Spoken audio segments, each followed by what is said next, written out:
What is up, you guys? Hold on one second. We're gonna pause this.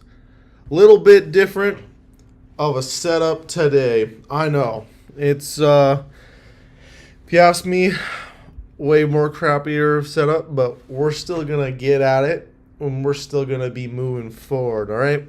We got a lot of cool new things to learn today. Mike, please let me know in the chat if the mic is all right. I have my mic here, but this laptop is not playing nicely with my mic and doesn't want to actually use its miciness. So we're stuck with the default mic in this laptop. So if it's too unbearable, we might go just kind of short today, or maybe even push the days later on. Like we could skip a day or two and then tack it on to continue later on if it's too unbearable. Also, you like this nice camera angle? It's beautiful, I know. All right. So we'll wait a couple more seconds for people to join. If you see me looking down here, yes, I am looking at my phone because I'm ignoring you. No, not really. I'm looking because I get to look at my phone for the chat on Twitch and on YouTube today because I don't want to keep going on and on the monitor and messing up everyone. Talking about Twitch, I need to pull that one up here. There we go. And we'll just wait like another minute. Y'all have any questions from yesterday's stream, things that we taught, went over there? We're really chugging through these concepts right now, going one after another, but I think you guys are doing great so far. Again, this is a epic journey that we're all taking together, and it's in hope for Rookit to raise some additional money. So in that description, there are links that you can go to donate. Highly recommend donating on that link. There's a bunch of goals that we're trying to hit that you can help us accomplish. Additionally, at the end of almost every day, I don't know if we'll have one today, we'll see. We release a companion guide that goes along with everything that we taught that day. You can get the companion guide if you become a Patreon member with access to the Discord or a Discord Premium member. So if you want to get some extra tidbits, basically a quick overview, there's some little like example questions there that are from the exam that you can look at. Make sure you go subscribe. All right, there is on the Discord in announcements an example. On day one we released one publicly that anyone can use, so feel free to go check that out, and you can kind of see what you're getting yourself into there. So let me check chat real quick, see if there's been any questions, anything else from anyone in particular. Does not look like it. Nice. So we're going to go ahead and move forward with logic. So just a little bit of review from yesterday. Logic so far has been pretty easy and straightforward. The only weirdness that's making you want to, slam your face into the keyboard is, of course, there's new like fancy terms you have to learn for things that you already use every day. One would be proposition. So again, a proposition is some type of statement that is either true or false and not both. All right, like China is in Europe. That is false. All right, China is not in Europe. China is in Asia. Compound propositions is just like it says compound, so two or more of them smashed together with some type of English compounding phrase like and or. Technically there's all of these ones. Well, not all of these ones do compounding, but that is what you get when you do compounding. All right, and then we kind of went over and specifically, which is a compound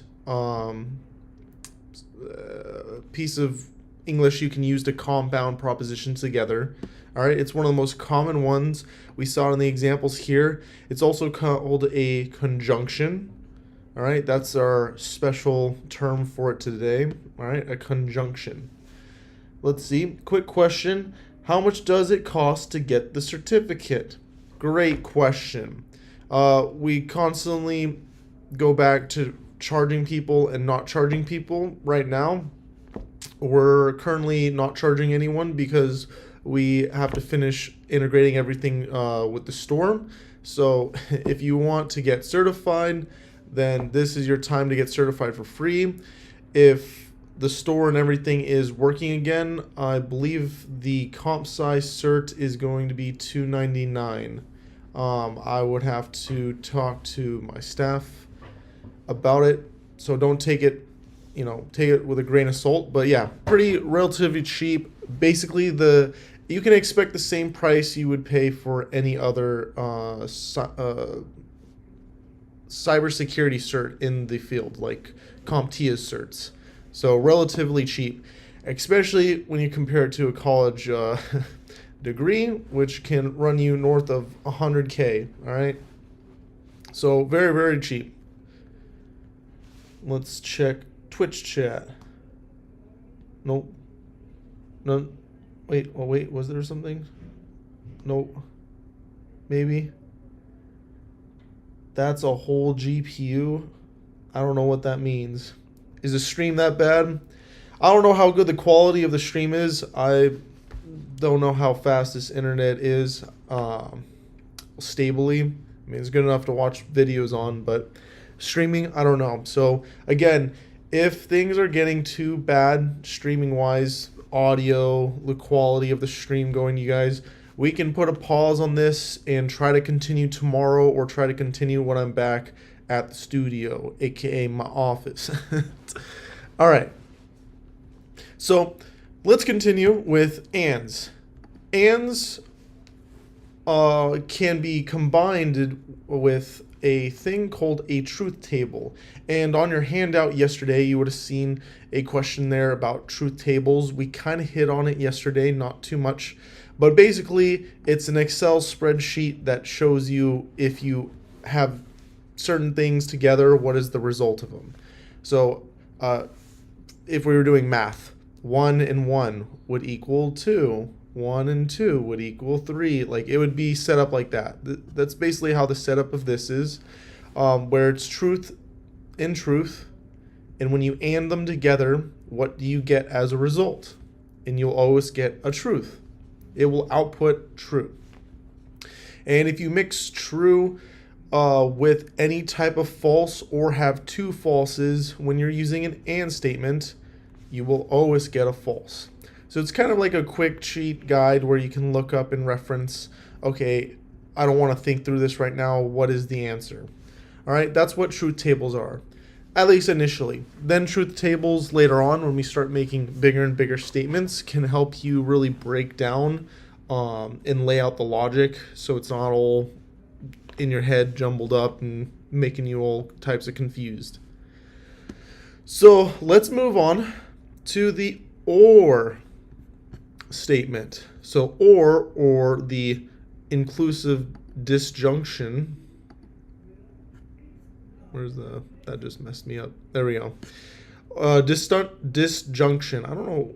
Inclusive disjunction. I don't know why it says that there, but disjunction. Gosh, I gotta stop doing that. It's like messing up the screen. All right. Or, just like you would say or in English, it works the exact same way in here. So either P is true or Q is true, which overall will make it true.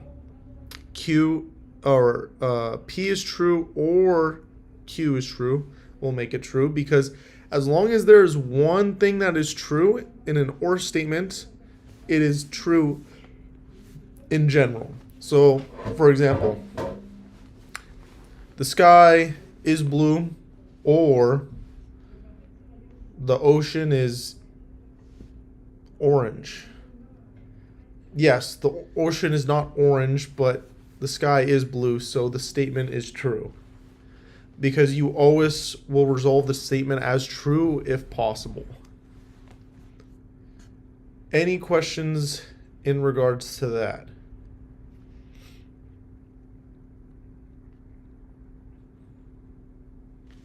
Go and check the chat over here.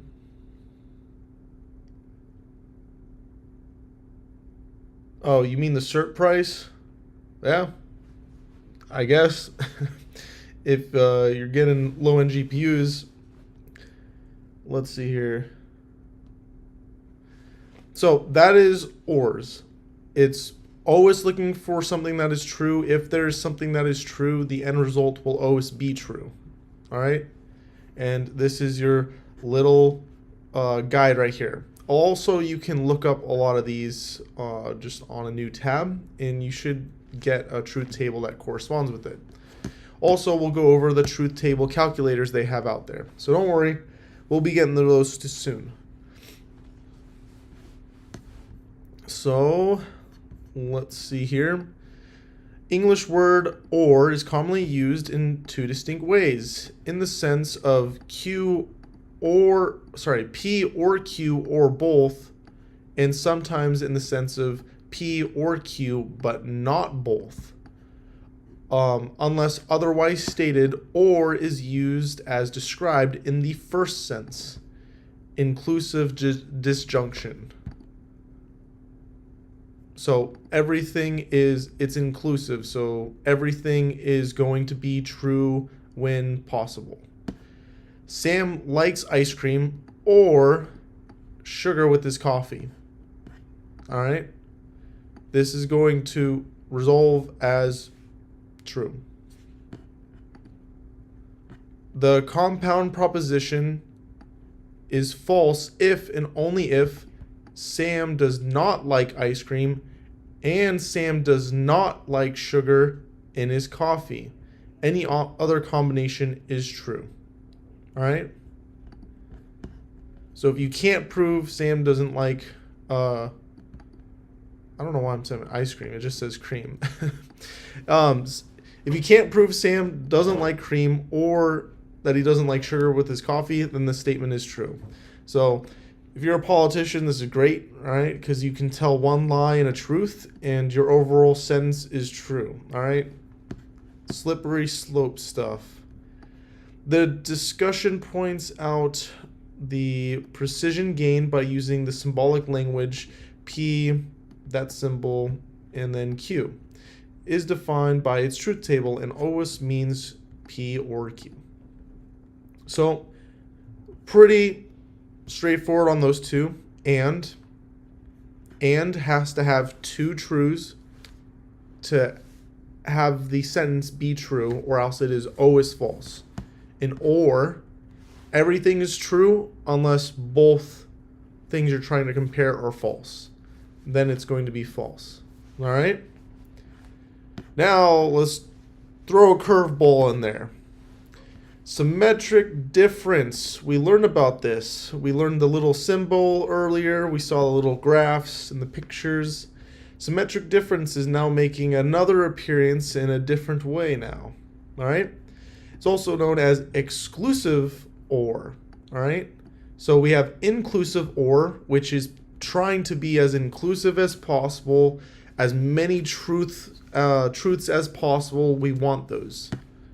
Exclusive OR is kind of like the edgy version. Like, yeah, I'm an OR, but guess what? I make my own rules. All right, that's what an exclusive OR is. You'll also see it as an XOR, and you'll hear it referred to as an XOR sometimes in computer science. XOR means that P or Q can be true, but not both of them at the same time. All right? It works exactly how a normal OR statement works, except with the one catch of they can't be both true at the exact same time. All right? That is the only caveat. All right? Some examples here is he will go to Harvard or to Yale. The or is used in the sense of or, but not both. You will go to Harvard or Yale, all right? You're not going to both of them. The computer's bootloader loads Linux or Windows, but not both, all right? This is a proper XOR statement right here.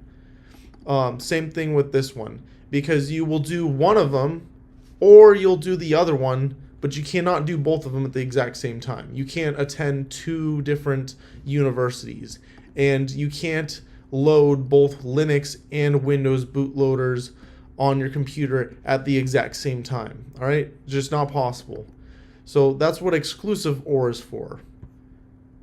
This again, inclusive OR. So normal ORs are you can do it all at the exact same time. That's just fine. Exclusive ORs or XORs means you can only do one of the things at one time. And if one of the things are true, then it's true. If there's ever a pair of falses or a pair of trues, then it will be false. Any questions on that before we move on to the next one?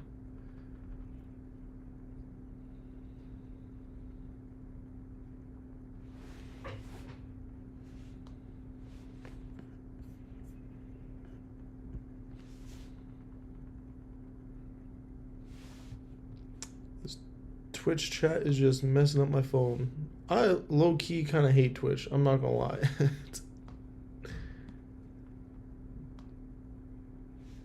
But also, I low-key hate YouTube. Not gonna lie. I hate them both. All right, this one. This one's really difficult, but I know you guys can get through it. I know at least Matthew over here is gonna get through this one. All right. Not, also known as negation, you'll usually refer to it as a not in programming, is literally the word not. And there's the little symbol for it. And it's pretty much do the opposite. Just like you would do in speech when you're saying like not something, like I'm not going to touch the sun. That is the opposite of you doing that thing. All right, that's exactly how it works here and exactly how it works in computer science. It's just the opposite.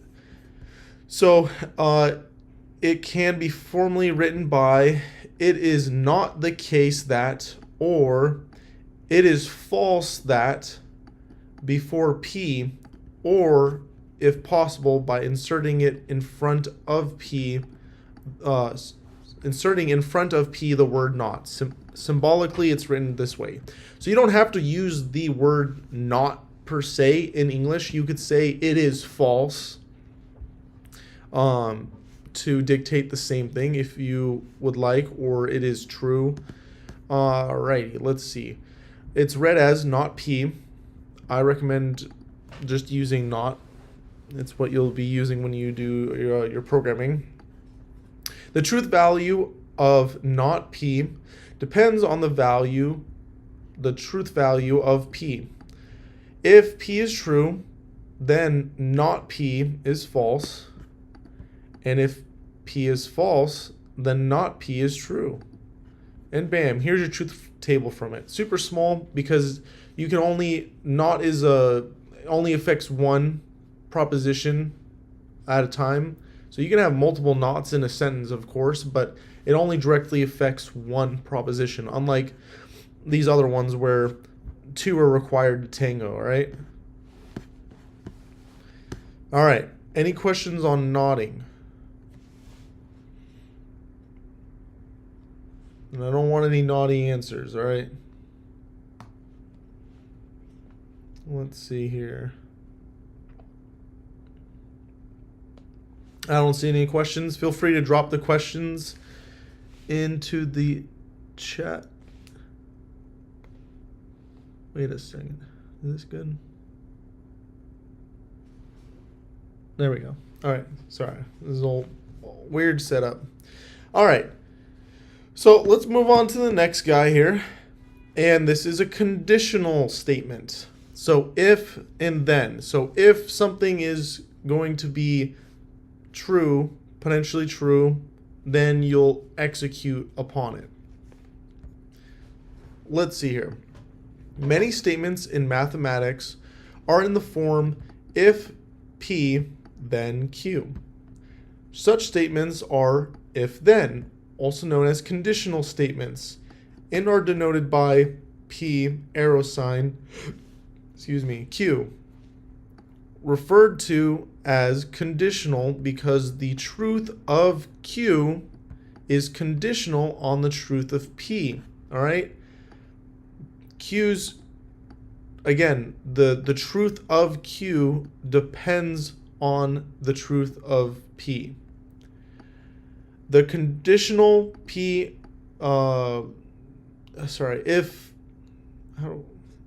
if P then Q is frequently read, P implies Q, where P is the hypothesis of a condition and Q is the conclusion. So let's take that for a second. Think back to 3rd grade science class, and they're telling you got to go to the science fair and think of your own little experiment, and you have to think of a hypothesis. A hypothesis is purely your educated guess on something. So if I were to drink water, it will make me go to the bathroom. That would be a hypothesis. Or if I drop an egg from an airplane, it will hit the ground and not break. That is your hypothesis. It may or may not be true, but it is your educated guess. It's your hypothesis. And you can use truth tables to figure out whether it is true or not. So in table 5, the conditional P implies Q is false only when the first part P is true and the second part Q is false. All right? Again, it is only false when the first part is true and the second part is false. All right? Any other time, it's always going to be true by default. So accordingly, when P is false, the conditional P implies Q is true regardless of the truth value of Q. A conditional statement that is true by the fact that it is a hypothesis, that its hypothesis is false, is often called that true or true by default. How do you even say this? Of course, screw this computer. It can't even help me here with the pronunciation. But it's true by default. So everything will want to be true by default unless proven otherwise. You have to actively prove something not to be true. That's the big thing here in these hypotheses, is kind of think of it like court. At least here in the US, you're not guilty until proven guilty, all right? Everything is innocent here until you can identify, claim, and find out that it is false, all right? Any questions with that?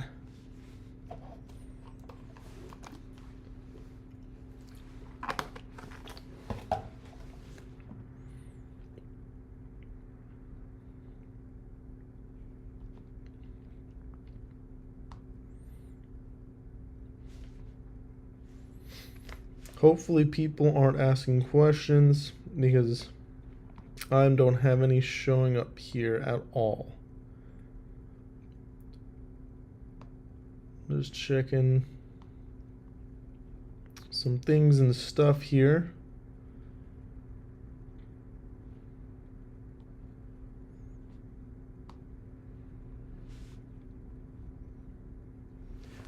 All right. So we're pretty much done. There's one more left that we have to cover, and that is biconditional. All right? So another form of the if is if and only if. All right? That's what the biconditional statement is. So P if and only if Q. Such statements are if and only if, or biconditional statements, and they're denoted by 2 arrow signs pointing at both of them.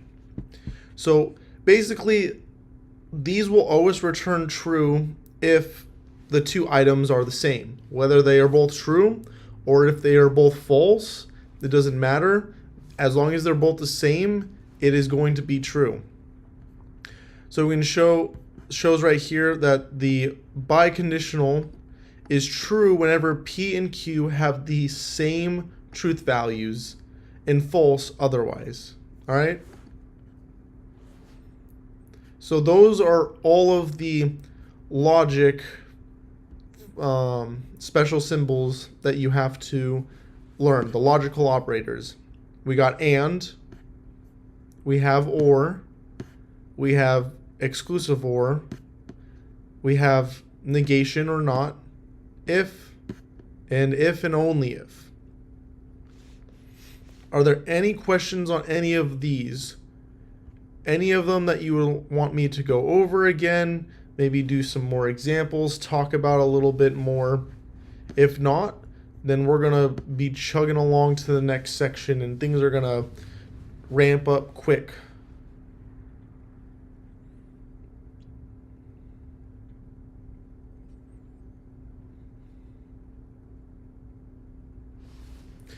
So ask your questions in the chat.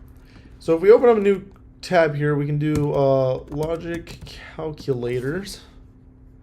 And there are a lot of logic calculators, like one right here that you can fill out. So let's do not P and G. And they'll also give you the entire table. So it's really cool. You don't have to, so P and Q are used in all the examples. You don't have to use P and Q. You can use any type of variable you want. So I use G here. I think there's a nicer one. This one looks absolutely terrible and it's made by a college, it looks like. So no wonder. This one, what is with this stuff? Why? What is this?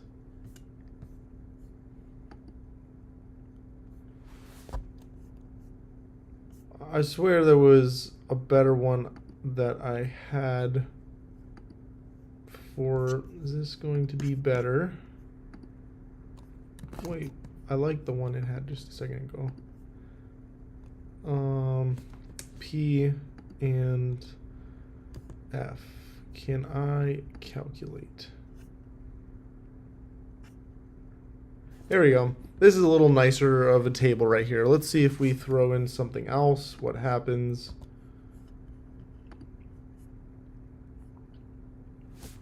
Perfect. Looks like it lined it up correctly. Let's see if it outputs it nicely.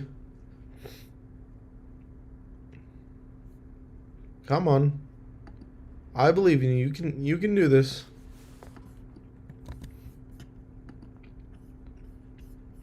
Holy crap.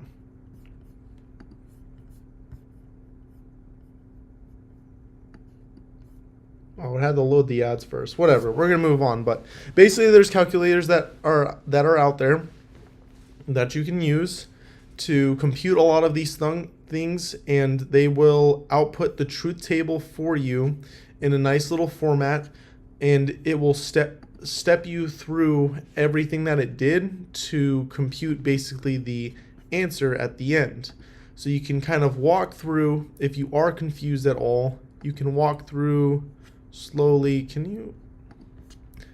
You can walk through slowly and kind of use these to help you figure out what's going on.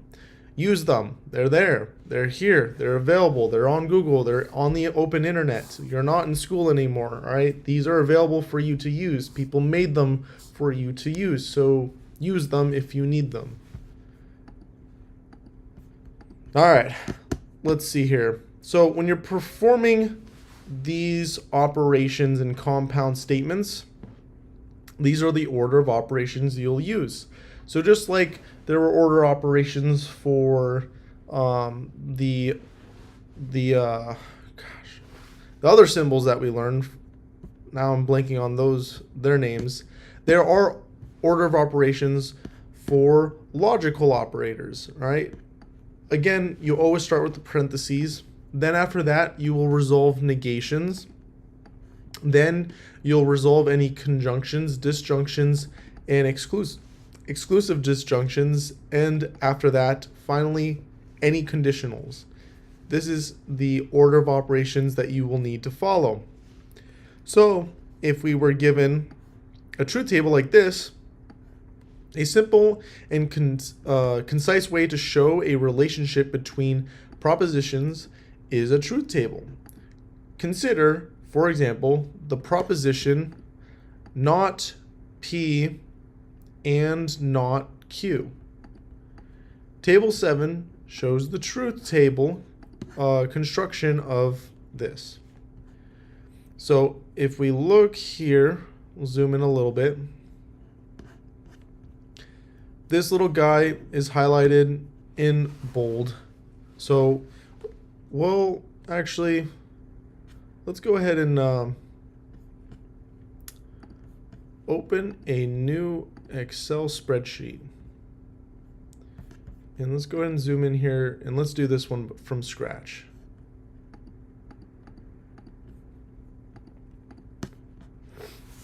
You guys let me know if you need me to zoom in more.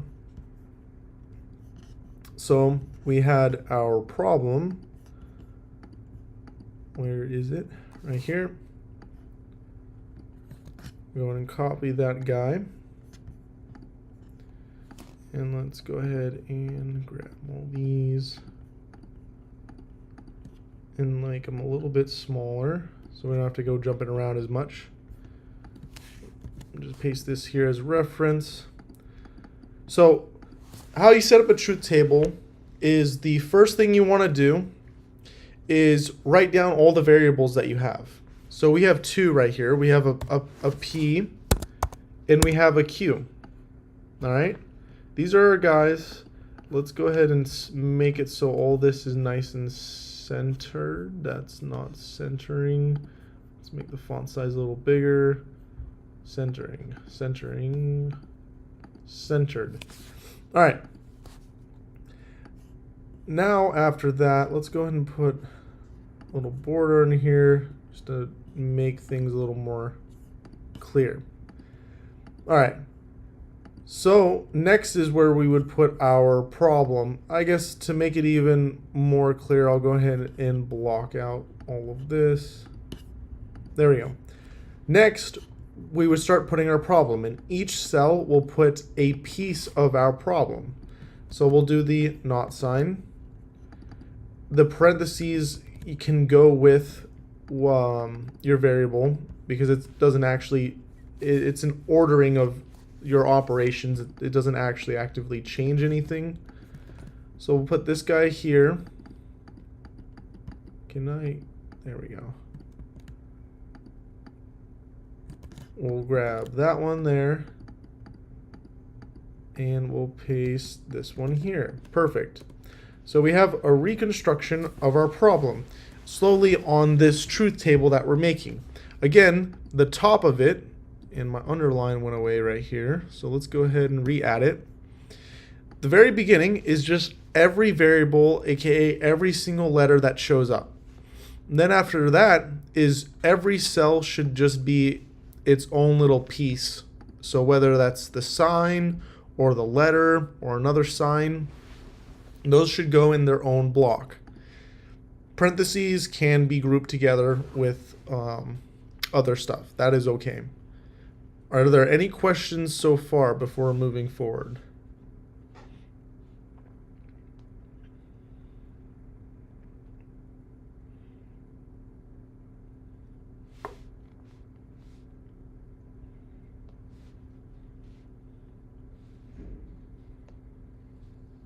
I don't see any questions right now. So we're going to move forward. So next, we need to put all the possibilities that these prepositions could be in right now.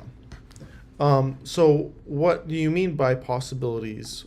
Well, if you think back for a second to our, here we go, to our good book on set theory, there is a thing in here we had to learn called where is on the next one, right? The Cartesian product, where we can multiply sets together, all right? That's effectively what we're going to be doing here. We have two sets, and we need every possibility of these sets that is completely possible. So if we have two, and each one has, by default, each set has two values that it could possibly be: true, false, true, false. Cartesian product, multiplication, 2 times 2 equals 4. So we should have 4 possible answers for each of these guys. So let's see here. We should have, if we are multiplying this kind of together, let me like write it right here. So true, false, and we have a true and a false. So true needs to be paired with the true, because we need to make every possible set in the Cartesian product. So true needs to be paired with the true. So we'll put a true here and a true here, because both of these need to be paired together. A true also needs to be paired with a false. So we'll put a true here and a false here. Let's go to the next guy right here. We have a false needs to be paired with the true. So false paired with the true. And we have a false that needs to be paired with a false. So false and false.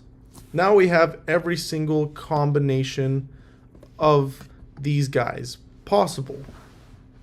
So that is step 1, because we need to get every combo possible. It should look kind of familiar, because if we look back at the book at these, this was showing you every combo possible you could have between P and Q and the results. So that's basically what we just did there in regards to these two. Now we can basically find P inside of a problem here, and we'll just copy this whole, oh gosh, sorry about that. We'll copy this whole block that we wrote out, and same thing with Q, and we'll paste it both there. Sweet. Our problem is now set up for us to solve. So what steps should we perform first? That's a great question. Let's look back to our operations. So parentheses first. So if we look here, we should be doing stuff inside of these blocks first. Cool. What's next? Negations. All right. Negation. This is our only negation. So we need to perform this guy next. So this negation is being performed on this Q. So what is the opposite of true? This data right here, that's going to be a false. How about here? False is going to turn to a true. This true is going to turn to a false. And this false is going to turn into a true. So this has now been solved, and we don't need this anymore, so we can cross it out, or in this case, I'll just put it like that. So this is our new Q, per se. This is how it looks like now after it's been modified. So next, looks like we have the AND here. It's the only operation left in the parentheses that we can perform. So we'll go ahead and perform the AND.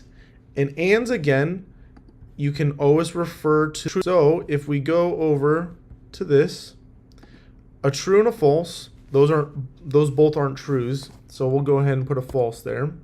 A true and a true, hey, that's what we're looking for. So we'll put a true in here. A false and a false, nope. So that's a false. A false and a true, nope. We're looking for pairs of truths, all right? You don't got them, go fish, all right? So now that we've got our new block here, we can go ahead and scribble out the old blocks. And there is only one place left for us to perform any type of operations on this. And that would be this not at the front.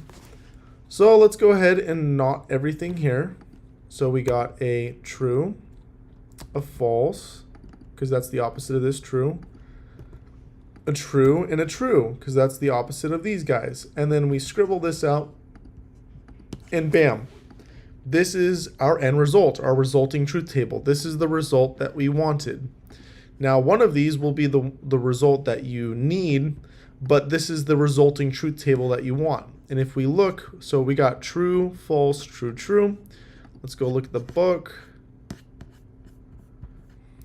And right here in bold, true, false, true, true. So we solved it correctly. Any questions in regards to that at all?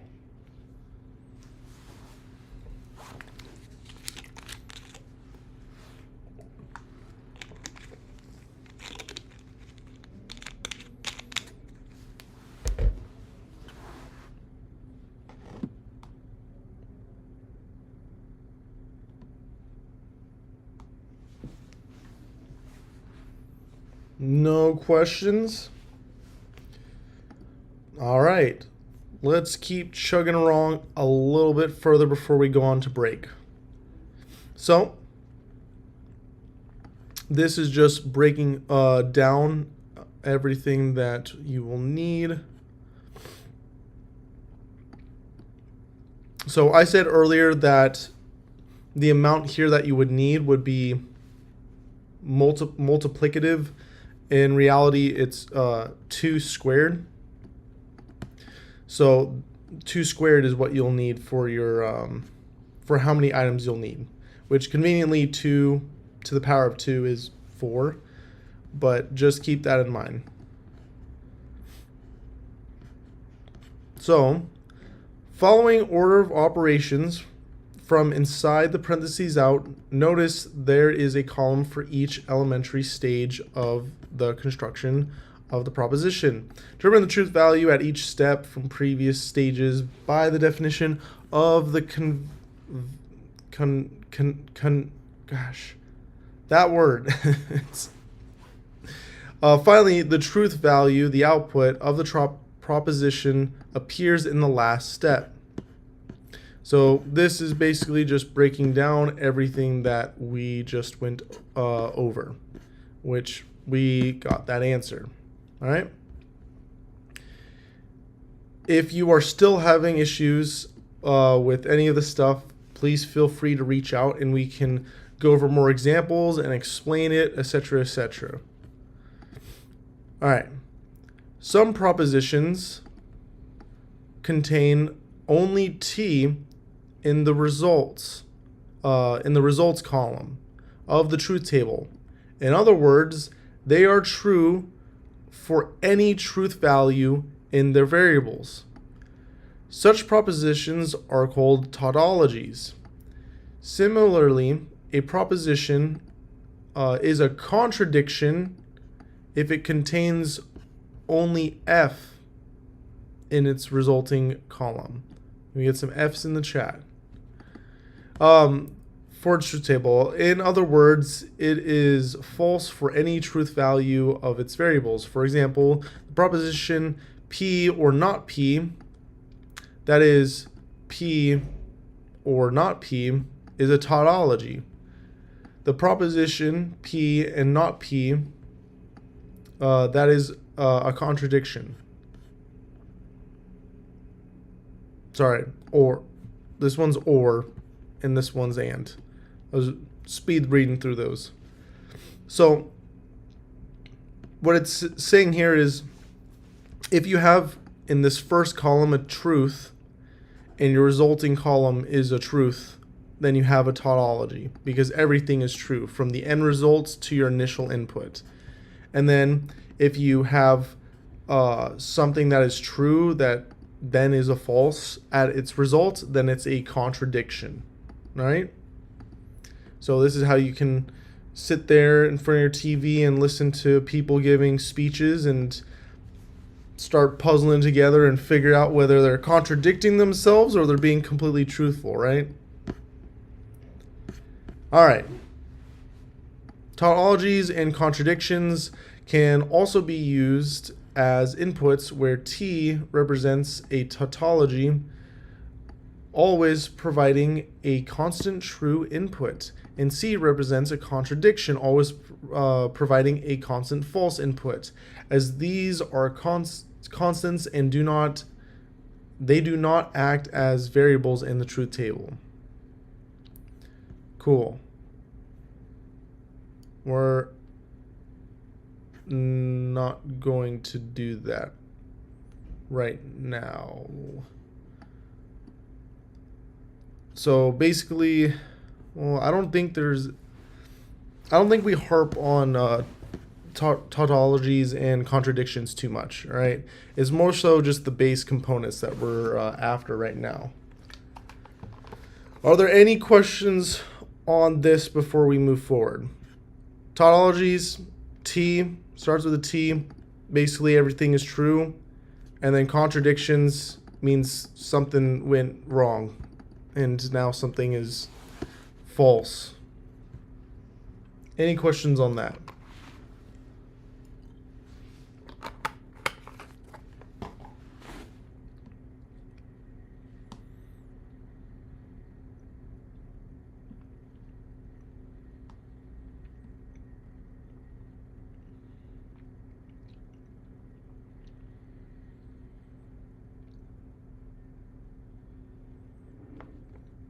Alrighty.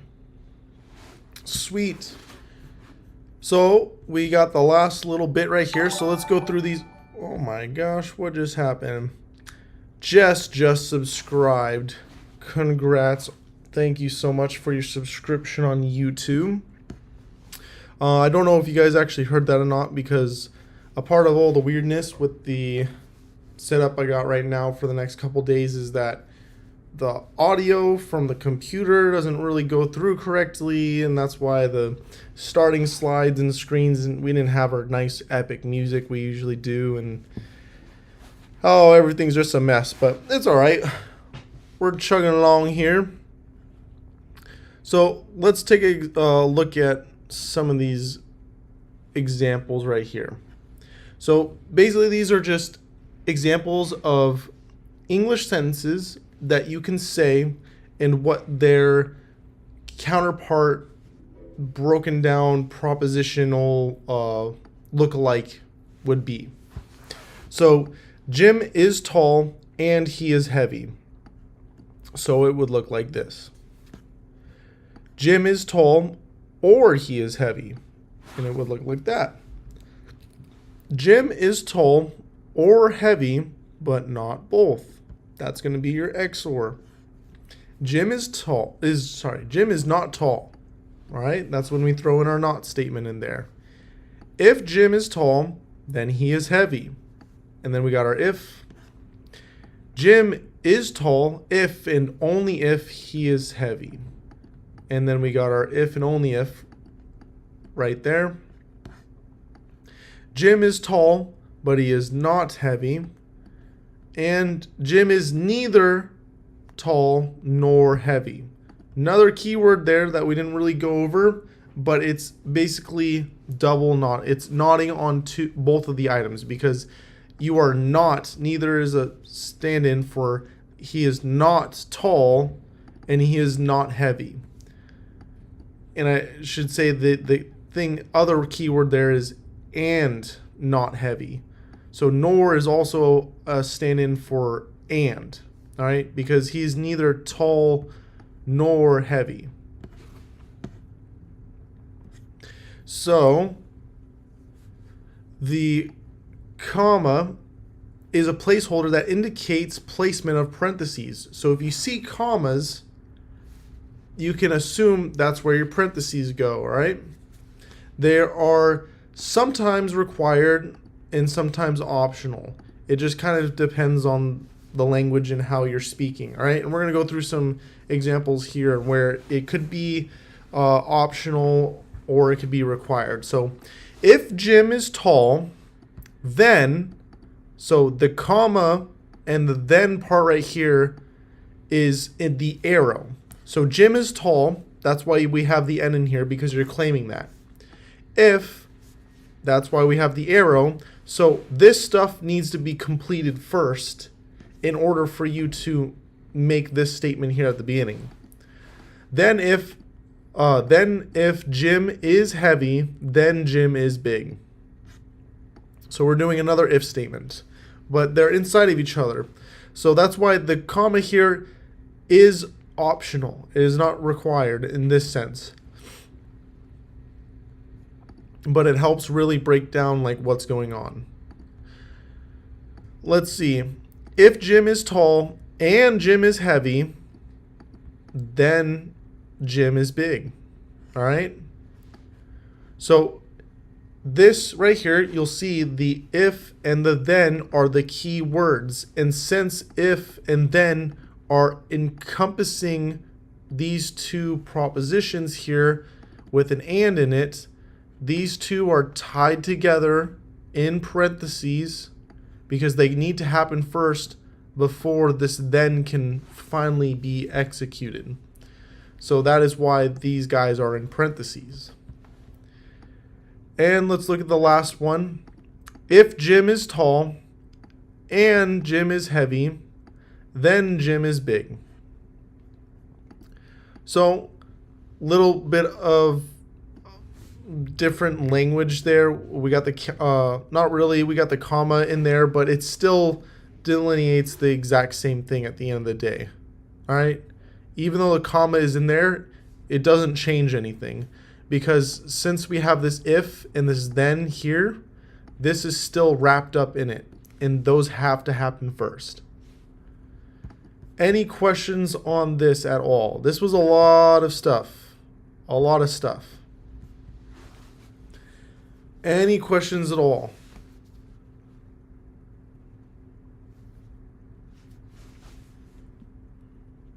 Let's look through the chat here. I see some yays, some partying going on, some hellos from Taylor. All right. I'm going to take it that there are no questions right now, all right? So if you think of any questions, you can ask them. We're going to go on break for a couple of minutes. I see there's a question that just came in right now. We'll go over it when we come back from break. If you have any more questions, just drop them there, and we'll go over them before or when we come back from break, and then we'll continue onward. We're almost done with this book. We just have basically a bunch of examples we're going to go through using all these in actual useful manner. All right. I'll see you guys in a little bit.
No, I said all the things and no one even heard me. No.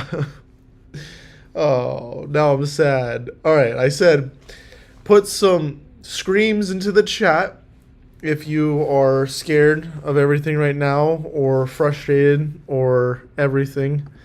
All right. I'm going to put a scream in the chat right now for being muted. So, like I was saying, from day one, if you remember, we talked about Googling, which we should all be working on our Googling skills at all times to improve them, because a lot of y'all, by default, they're really bad. And you could be 20 times better at your job if you just knew how to Google right, all right?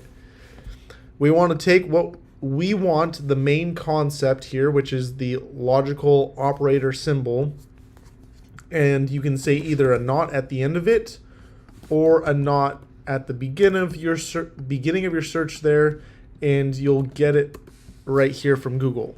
How do you get it on your keyboard normally? Only God knows, all right? And he's dead right now. You can't talk to him. He's unavailable. So this is what you got. You got the second best God in the world, all right? Google, which if you're listening, you're the true God, all right? Don't ban me on YouTube. Don't ban me anywhere, right? Please, I beg you. I'll do anything. All right. So don't worry. I'll do a little sacrifice later to the Google gods, appease them for any insult that they may have felt they incurred from what we talked about earlier. But let's move on. Any other questions right now? Also, we're going to replay this because you donated earlier, and we're going to do a little dance.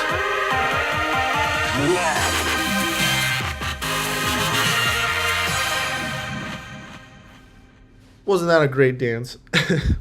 The donation was made a little bit earlier off stream, so we had to play it, just to make sure it got the fame that it deserved, all right? So, what are we doing here? We're trying to get more brain cancer, that's right. Oh God, it's so bright. More brain cancer we shall get. I promise the madness will be over soon. All right, we're almost through logic. Let's pull up our little checklist here. Let's go ahead and go to the GitHub. Let's see how much more of this torture we got. I can't even find myself. What is with this? Am I typing this in wrong? Where's the Discord? Or even better, let's go to the website. And let's go to certs. And I want to get my computer science cert, so I'm going to view the requirements. And look at that, here we are. Exactly where we wanted to be in the first place. Oh, it's attack. I should have known. All right. So we've gone through propositions. We've gone through compounds, all of these fun guys. Truth tables, tautologies, which is everything is 100% true. In contradictions, something is false. So we're really chunking through this guy. We're pretty much halfway through. And this is the end of all the logic madness. That's it. We've already completed all of this craziness. We just got a little bit more left to do. And we're pretty much actually just this part, not this part. This is going to be more fun, more interesting, more stimulated. All right. We got a little bit left to go. All right. So let's talk about normal forms of propositional logic. Ooh, ah. Can I get an ooh and an ah in the chat? Because everyone's super excited from that title right there. That title means we're getting to business. All right. Normal forms are forms. That is it. We're done for the day, you guys. We've done it. We've damn done it. All right. Normal forms are forms, if you didn't know. let's continue on. Normal forms are forms that are logically equivalent to each other. Two propositions, P and Q, which is a set. Remember, sets are capital letters.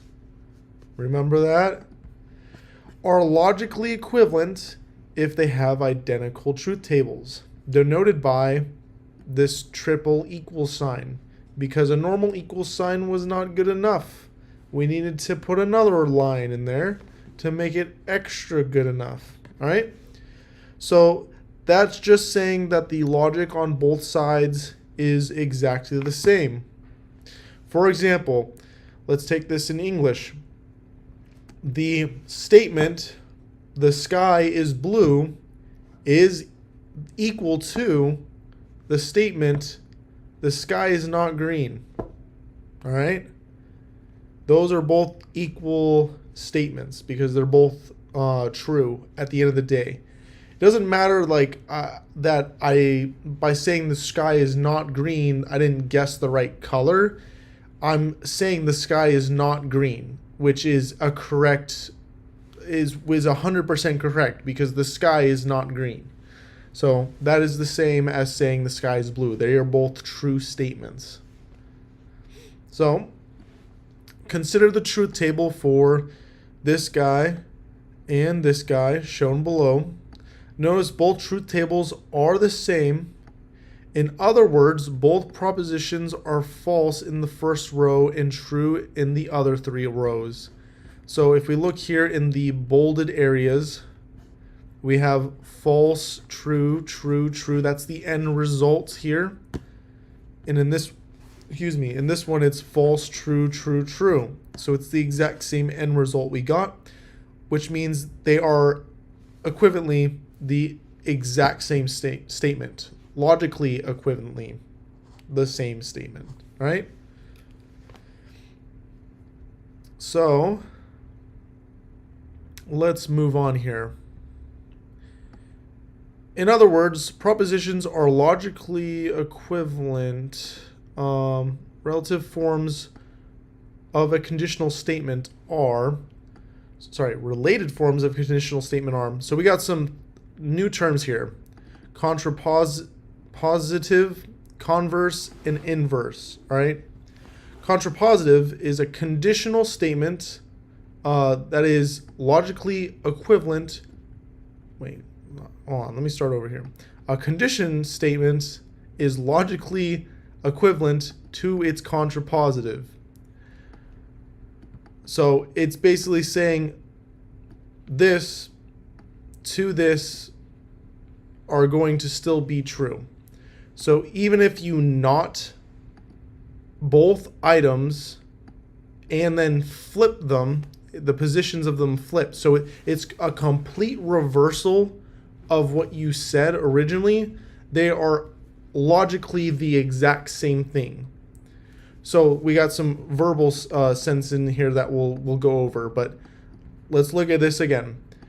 You saying a statement like this is going to be a contrapositive if it is logically the exact same thing if you were to switch the order of P and Q and then also not them.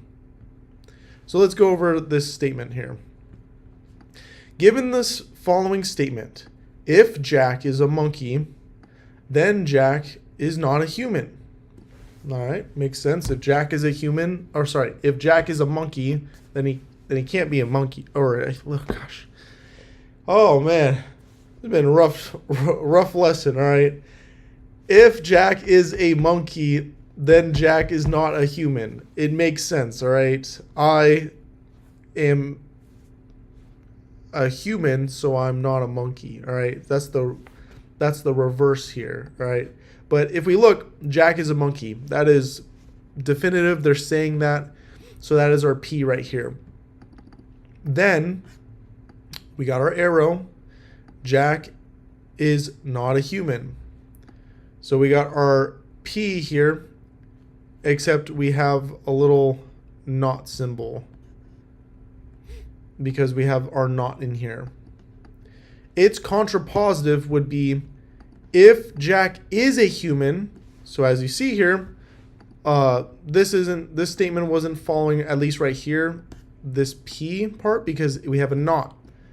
But we flipped the order, the P and the Q got flipped. So now our statement about human is happening first, and we removed the not. Because what is a not of a not? 2 knots in a row? It's basically you undoing the first thing. So we're taking away the not, and then we're adding a new not here for the monkey part. So Jack is a human, then Jack is not a monkey. All right. Information is not always in the recognizable form. So rearranging it by switching the order of the information and negating both sides. I feel like that should be continue on sentence.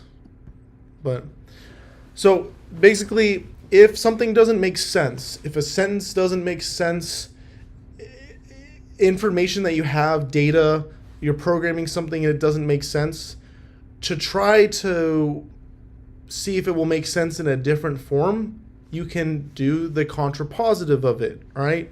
Flip the positions and not both of them and see if that will make more sense or not, all right? Any questions in regards to contrapositive? And so I can clear up any questions in regards to the actual monkey statement here.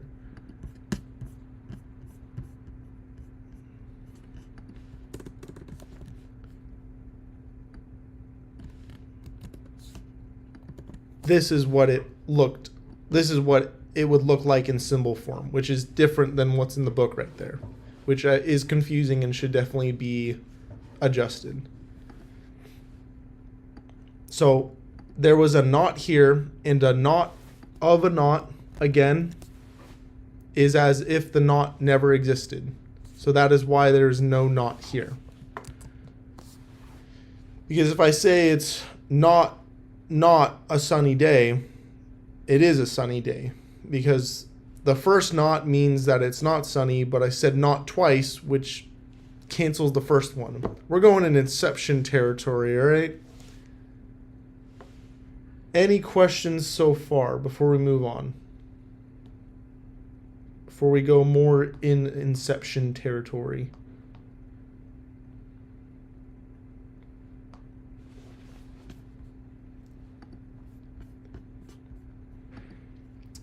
All right, let's go deeper into this dream state. Converse. It's like the shoe that you wear. The shoes have now made it into math world. All right? It reverses the order. That's it. Super simple. So we started with the extreme one, reversing the order, and we're nodding everything. That's contrapositive, right? Super extra. Converse. Simply reversing the order, and that's it. So, given the following statement, if Jack is a monkey, then Jack is not a human. Its converse would be, if Jack is not a human, then Jack is a monkey. The conditional statement is not logically equivalent to its converse. All right? And then there is inverse, which is make everything backwards. It's backwards day, all right? Negate or not everything. Both the beginning and the end, the hypothesis and the conclusion. So given the following statement, if Jack is a monkey, then Jack is not a human. A conditional statement is not logically equivalent in its inverse form. So the only time things are going to be logically equivalent is with contrapositive. Both other times they will no longer be logically equivalent. All right?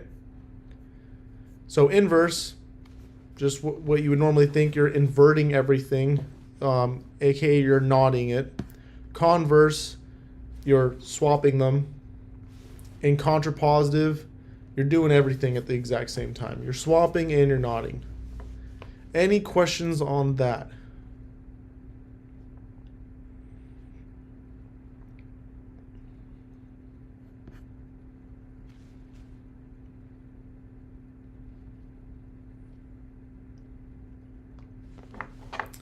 See here. If Jack is monkey, not equal to false. Jack dot is human is even, but I'm trying to understand. Sorry. No, you're on the 100% right track. It is when we're starting to get into the programming realm for the if statements, whether you're using normal variables or objects like you have there, that have attributes with values attached to them. Why did this stream go?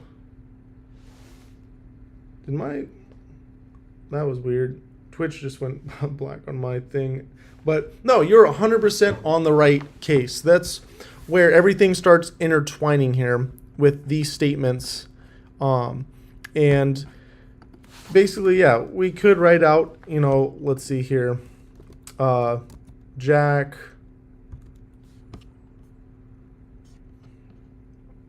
let's see, Jack is a monkey. So Jack the monkey is true. Jack is not a human. Jack, not human, is false. So if, then blank. So if Jack is a monkey, then he's not a human. Print,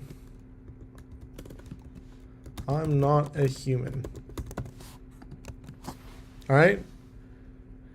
And if we want the illogical equivalent, so basically keeping the logic here exactly the same, where since he is a monkey, this is going to be printing out onto the screen.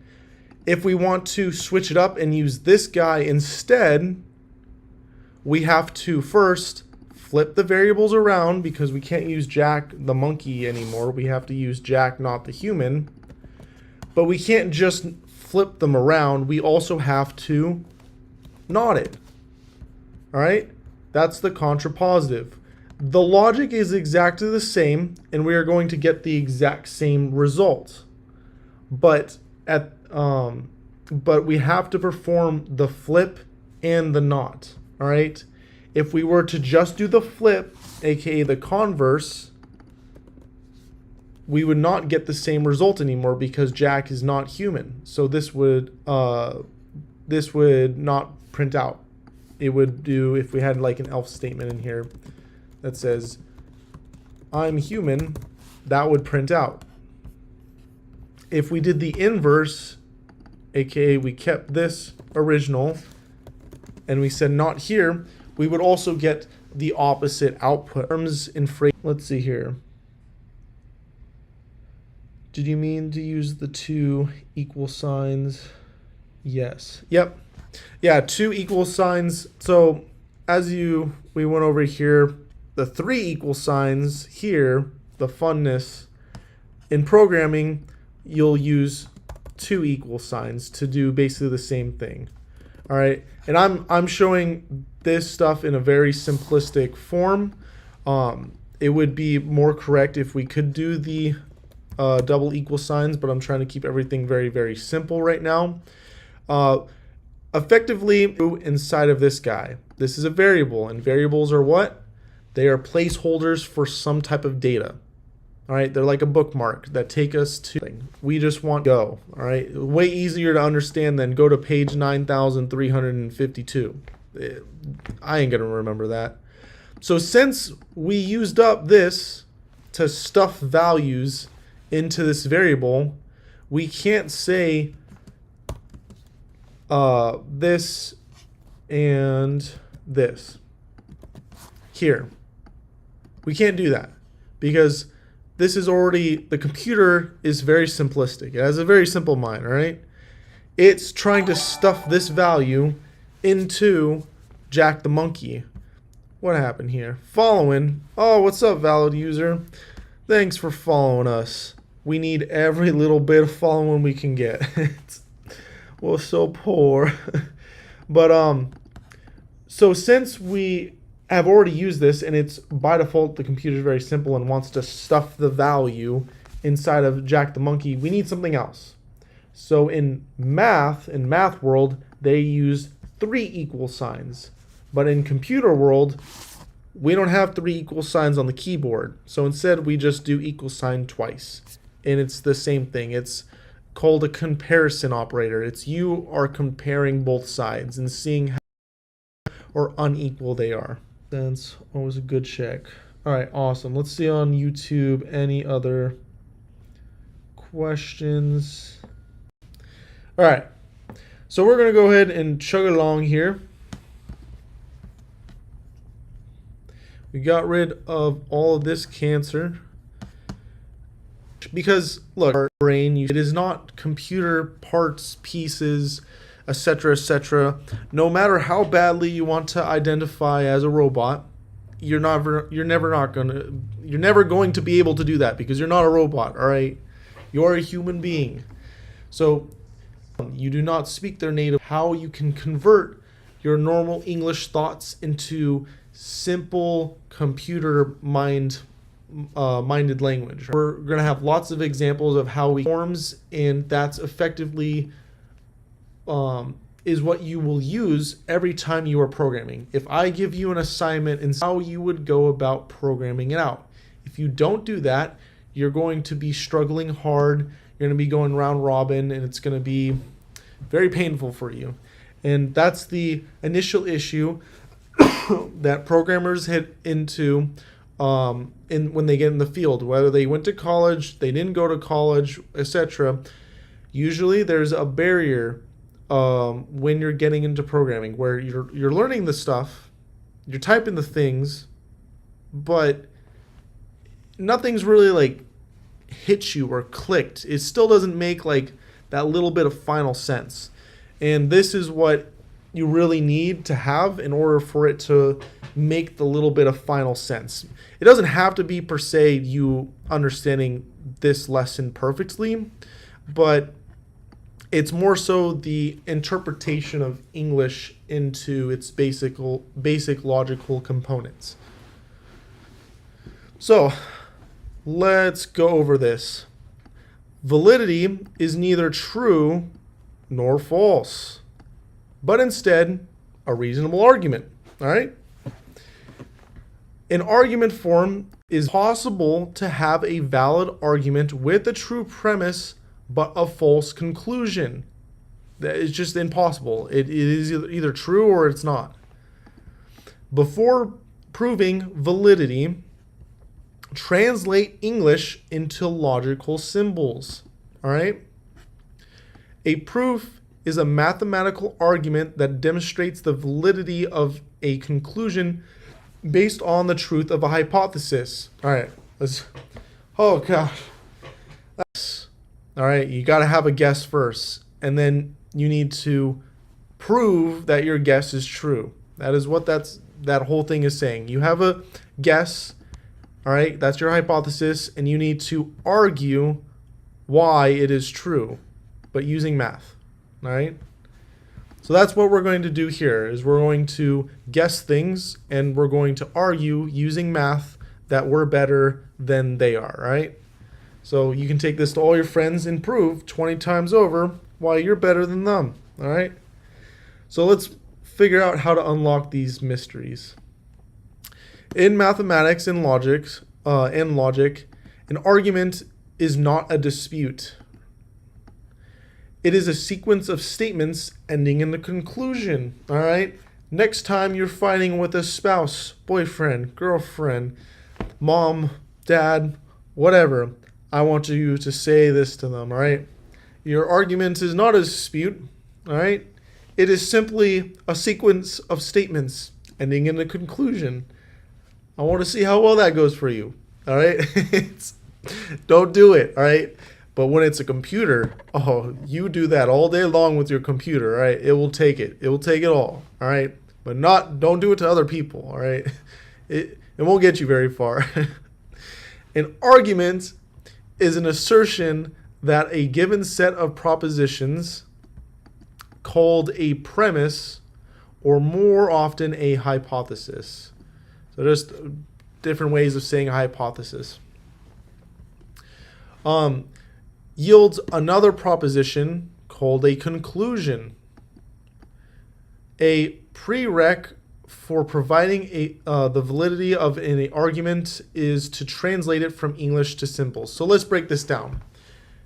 You have multiple statements. Statements are what we've been calling propositions. You can have a simple proposition or compound propositions, but at the end of the day, they're propositions, right? You are saying something. You are claiming a thing, all right? Each one of those are a proposition, and this is saying that the propositions moving forward we're going to label as Proposition 1, Proposition 2. Now I sound like a ballot on election day, all right? Here's Proposition 1, vote for 503910, all right? Let's go grab our picket signs. So we're going to be labeling each single proposition that's listed. And at the very end, there must be some type of conclusion that you're trying to reach. And then we're going to figure out whether that conclusion is true or false. And that conclusion is usually labeled C. Why C? Come on, come on. Conclusion, come on. All right, I see. You were just playing with me. All right. I knew you knew it all along. All right. So let's look at this example. If Socrates is a man, then Socrates is mortal. Socrates is a man, therefore Socrates is mortal. That was a beautiful poem. My God. Just poetry we're learning today, I guess. Screw everything else. But so we have an if statement here. All right? And we already broke it down earlier that an if statement will give us a bunch of answers. And usually in this case, it's going to be 4 answers. But you can't just be like, "Oh, I guess every answer in the book." No, that's not right. We need to guess one single answer. So where is there we go.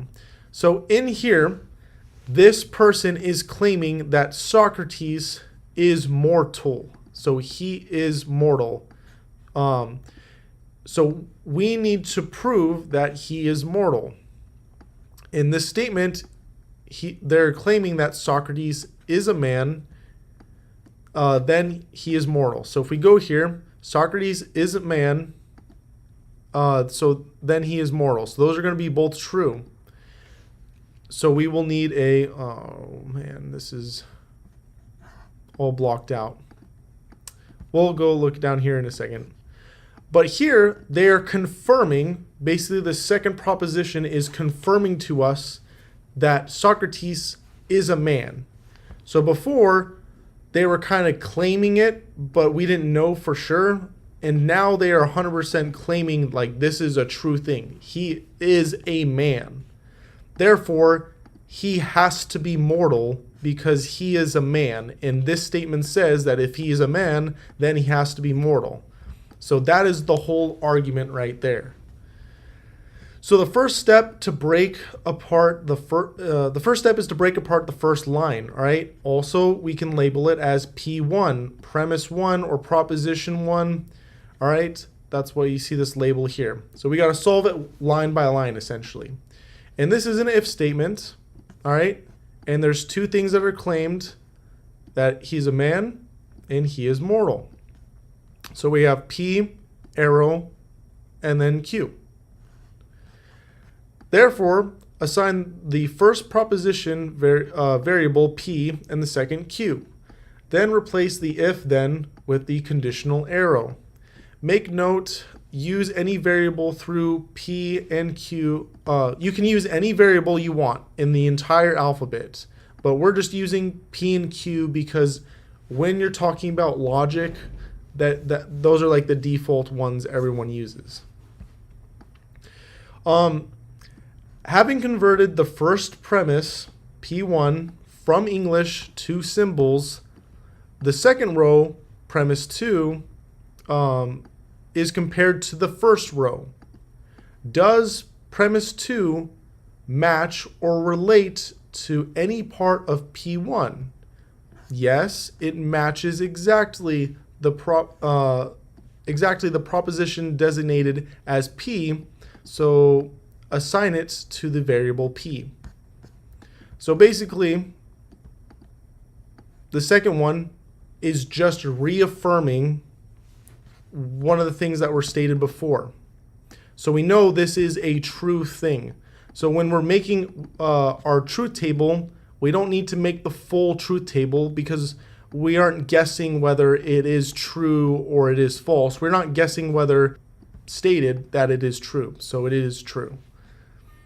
So it helps eliminate some of the guesswork we have to make in regards to conveying and arguing that this is a true statement. Now repeat the same process for the last line, also known as the conclusion, which will result in this. Therefore, we'll put this little fancy 3 dot symbol, because why not? Let's throw some more dots and weird things in here, shall we? And this is basically what you're trying to get to. That's your end result. Like what you're trying to say is like what you're trying to prove, basically. Let's see here.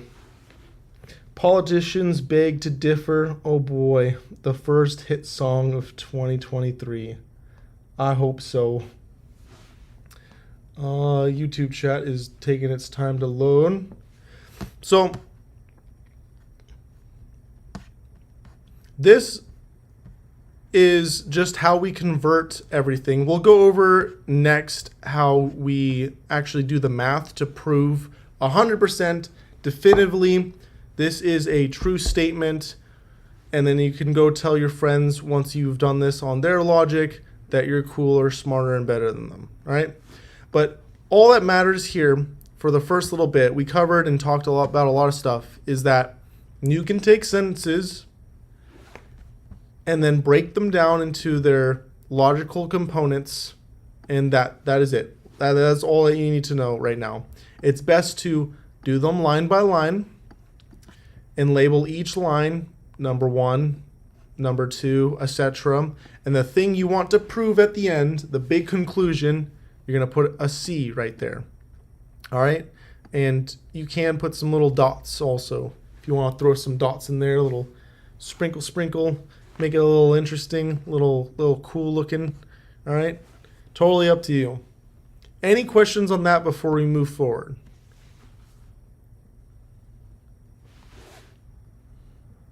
I see laughing emojis from Jason.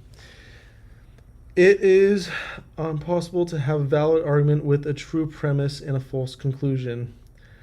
That's what I meant by politician thing. Ain't that the truth, all right?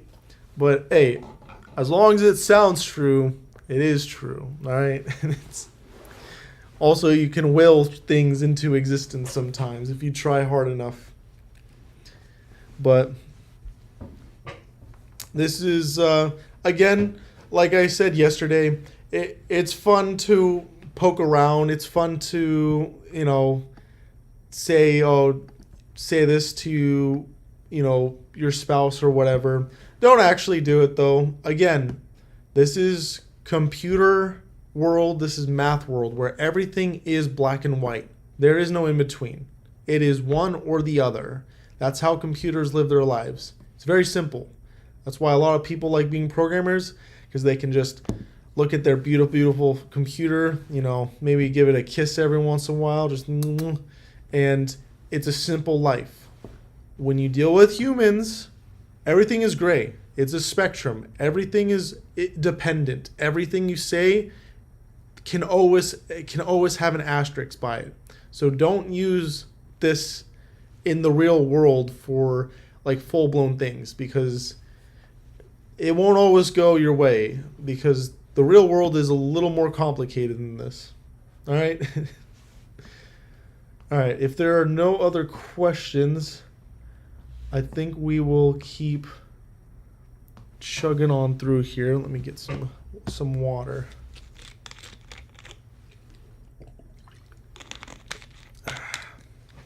All right.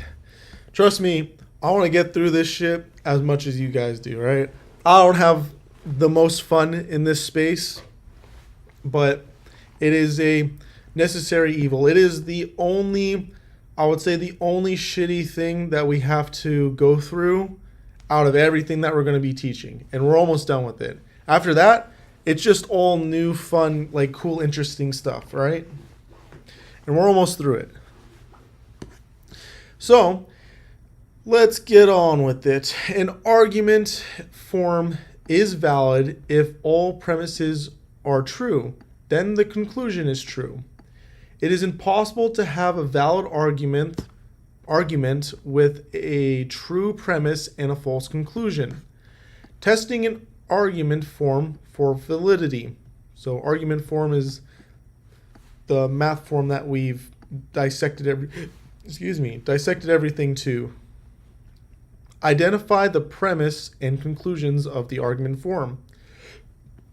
So we did that with the P's and the C. Let's see here next. Construct a truth table showing the truth values of all the premises and conclusions. Each premise and conclusion has its own truth table. However, use the same input structure to develop the truth tables to align the rows properly across all tables. My God, that was a lot. Basically, one big table with everything on it, right? Identify the critical rows. A critical row is one where all premises are true in the same row. Compare the critical rows to the conclusion for that row. Then determine validity. If the truth table contains a row in which all premises are true and the conclusion is false, the argument is invalid. Basically, if you look across on the row and you see T, T, T, T, T, T, T, everything's true, the argument is 100% sound. If there's any variation in the end results, then it's an invalid argument and the logic is incorrect. So let's go ahead and not look at this table. Let's look at these guys right here. Let's go back to our spreadsheet here. And we have, let's go ahead and clear these guys out. Can I do the reset? Let's go ahead and clear. The best part is, the first step for our truth tables is we first need to identify how many propositions we have.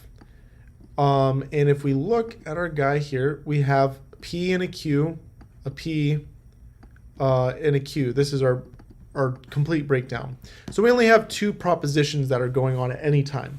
So we only need two propositions laid out here, and it's already completely done for us. So we can just keep it like that and keep chugging forward. So next is we got to slap our proposition 1 onto here. So let's go ahead and take P and put it right there, because we got to break this out. Each cell is going to be its own little guy. And can I paste values only? You know what? That's going to take too long on this dumb Mac. There we go. So that's argument 1. And then we're going to take argument 2 and put it right afterwards. So here we go. We'll take this one. And then we're going to take our, I can't believe I keep doing that. Then we're going to take our last guy and we're going to put it right here. All right next to each other. So we don't get confused, we're going to build some nice little Trump walls on the side of both of these guys. Where are my walls? I thought there was one for both. All right. And right here.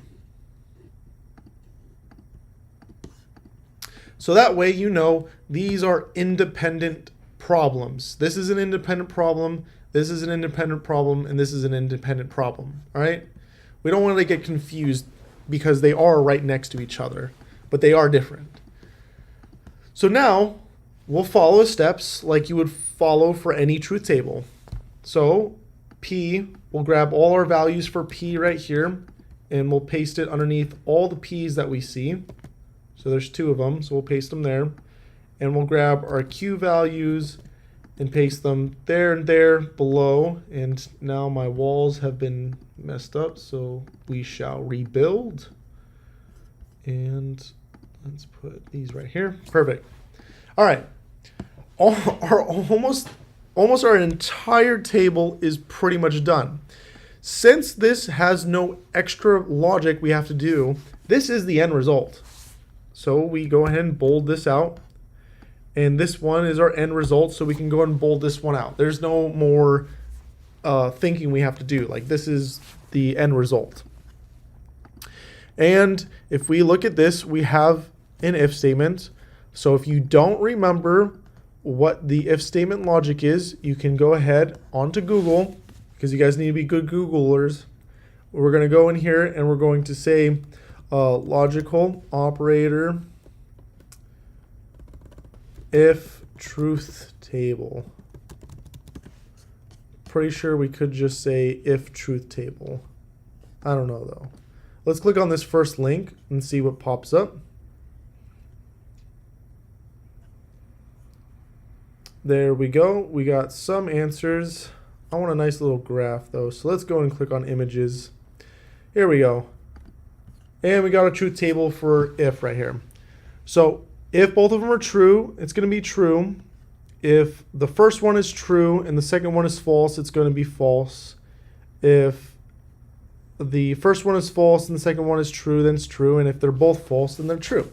So everything is true except for a T and an F. So let's go. So this is false. Is this a T and an F? Nope. Is this a T and an F? Nope. This is our end result. And we can go ahead and block these guys out. Come on. Oh no, I broke the computer. There we go. All right, sweet. Now we have our end result. And if we see that we got truths here and a whole line of truths that don't ever stop, we got a truth train going on, all right? Then we know that everything is Gucci because everything we're claiming is true. We're claiming Socrates is a man.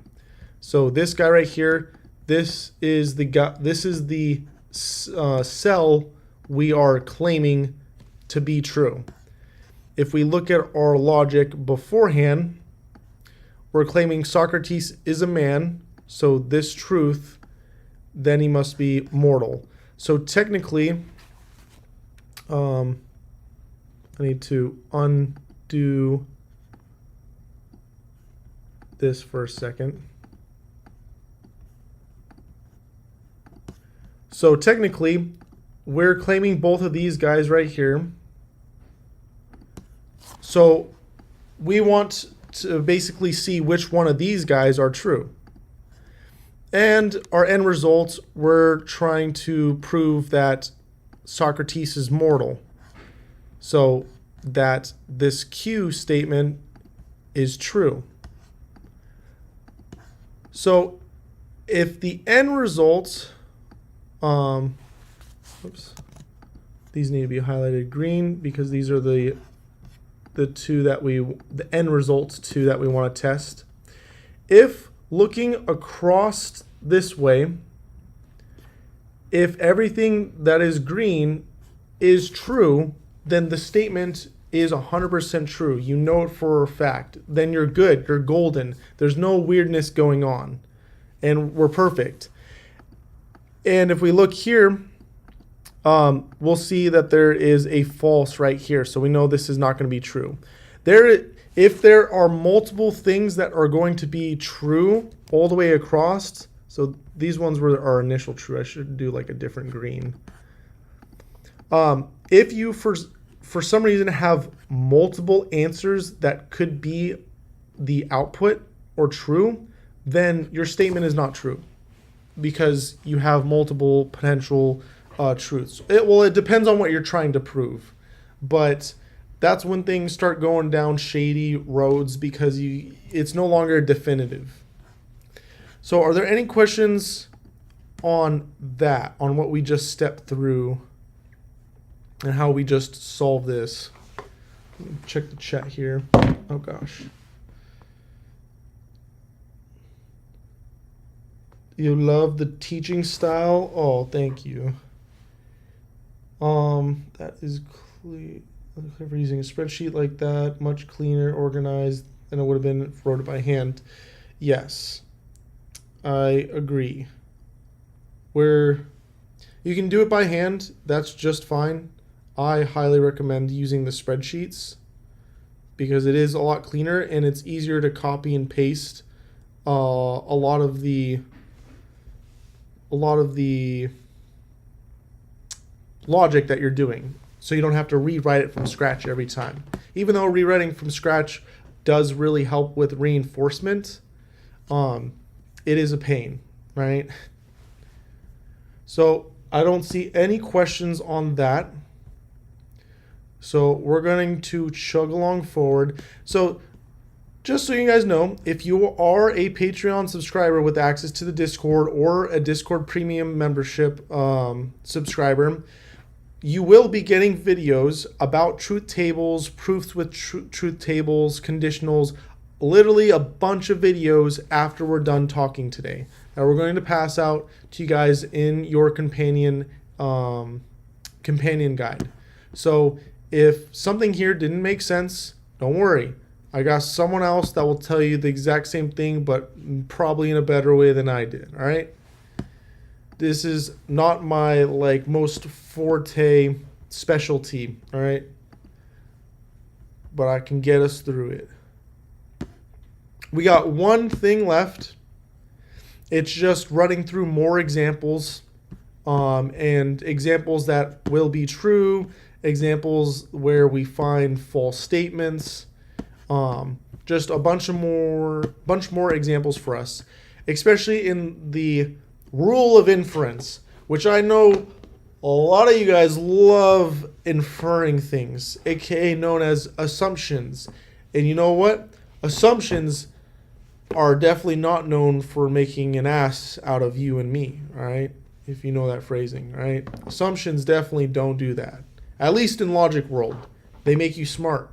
So we make assumptions all the time, all right? So if you like making assumptions, you were born to be a programmer. So before we get into Assland, all right, we're going to take a short break and we'll be back in a couple of minutes, all right? All right, I shall see you. If you have any questions at all, ask them into the chat, and when we get back, we'll answer them.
All right. We back. Wait a second for everyone to snap back into this reality so we can chat a little bit more, get a little bit more cancer. Let's see here. That is not the right way. Here we go. Oh boy, we're going to learn how to do math next without doing math so you can seem smart in front of your friends. You can act like you know calculus or something without actually doing it, because you can infer if something is right or not. Alrighty. So before moving forward, we need to chat for a little bit, alright? I'm a little concerned. You've been watching for all this time, yet you don't want free stuff for giving away? Come on, who are you? What's wrong with you? Come on.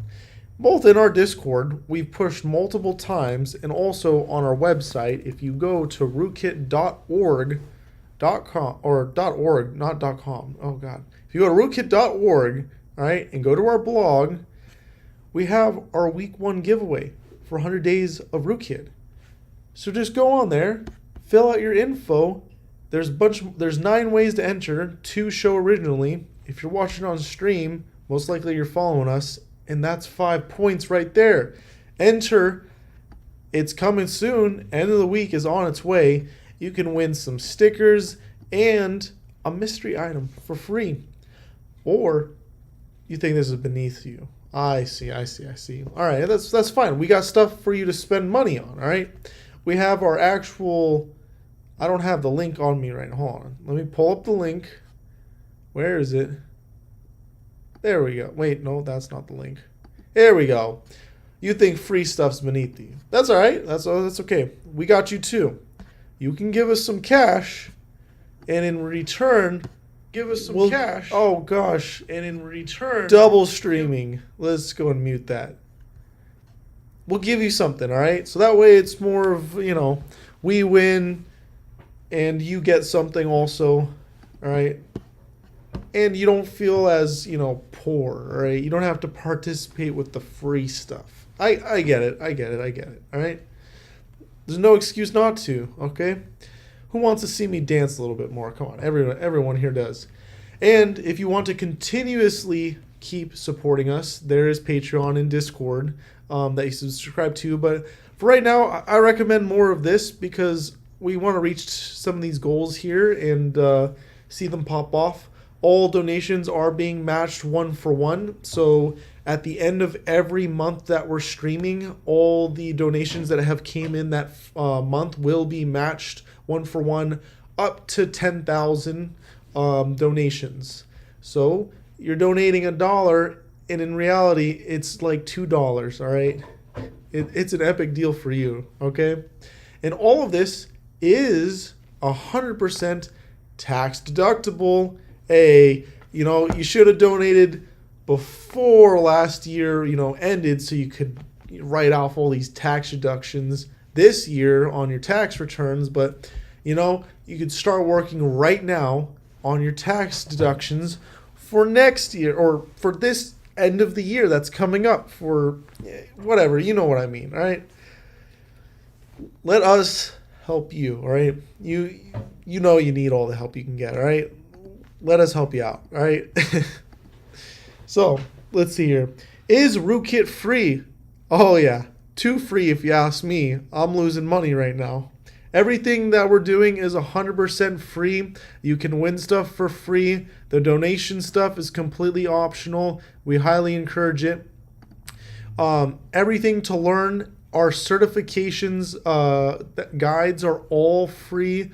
They're on GitHub. If you go to our website, we are following along on our computer science certificate requirements. Getting the cert is not free. I don't know the exact price right now. Well, it's free right now because we haven't figured out our payment system. So anyone that takes the cert right now, the exam right now, is going to be able to take it for free. But once we get the shop back up and working, it's most likely going to be $2.99, which is really, really cheap when it's literally an equivalent to a computer science degree. So go to college, waste 4 years of your life, pay $100,000, or watch the stream that's free, teach yourself for free, pay $299, get the same job. Yeah, I'm not claiming to be a genius, but I mean, one looks a little rigged compared to the other, if you ask me. Alrighty, let's see. Any questions that we got from the last run through? Oh, gosh darn it. Things are going so fast. Oh, that was just Twitch auto posting. All right, sweet. Let's go ahead and move on down here to the rules of inference. All right, inferring things, inferring that something is true. A rule of inference is a form of an argument that is valid, often used in deductive reasoning. All right, that's the fancy way of making an assumption. Right? If someone's saying that you're being, you're assuming too many things, just tell them that you're using your deductive reasoning. All right, you're gonna sound way fancier and way smarter. All right, let's see. Is there any videos or is it all on GitHub? So we link a lot of videos. I mean, the stuff we're doing right now will all become YouTube videos, but on our main page here, we have free resources, YouTube channels, websites, mixed content, so that's paid and free, and fully paid content you can use to help educate yourself.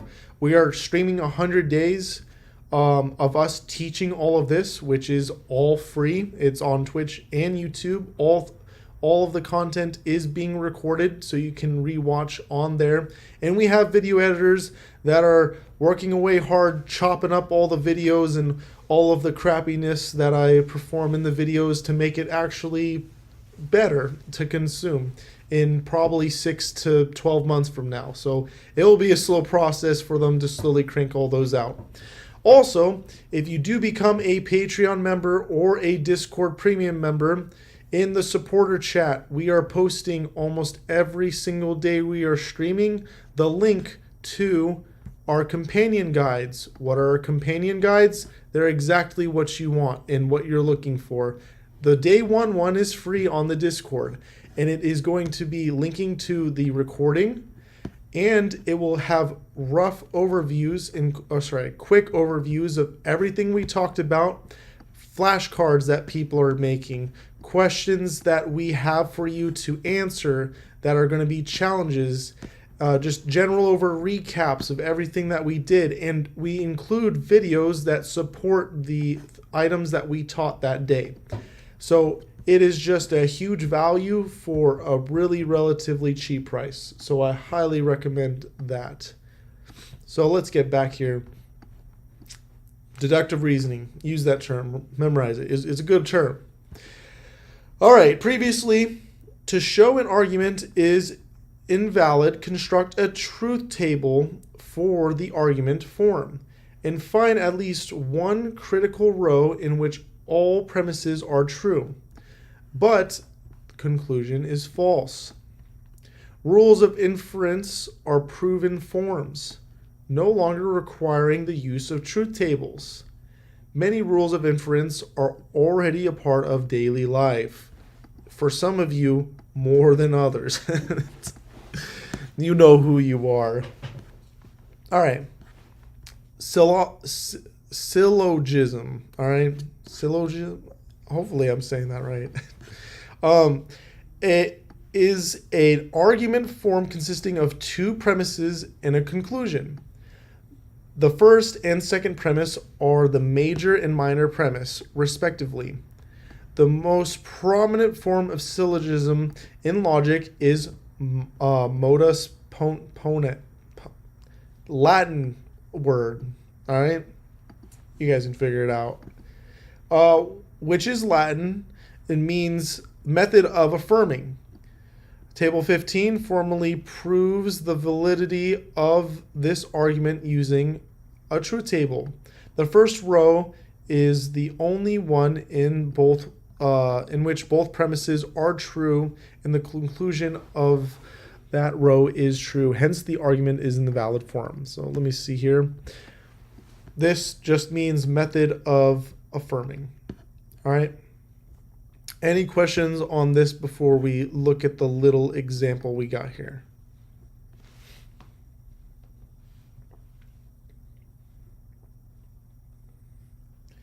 A lot of words, a lot of stuff. Basically, we're going to make assumptions.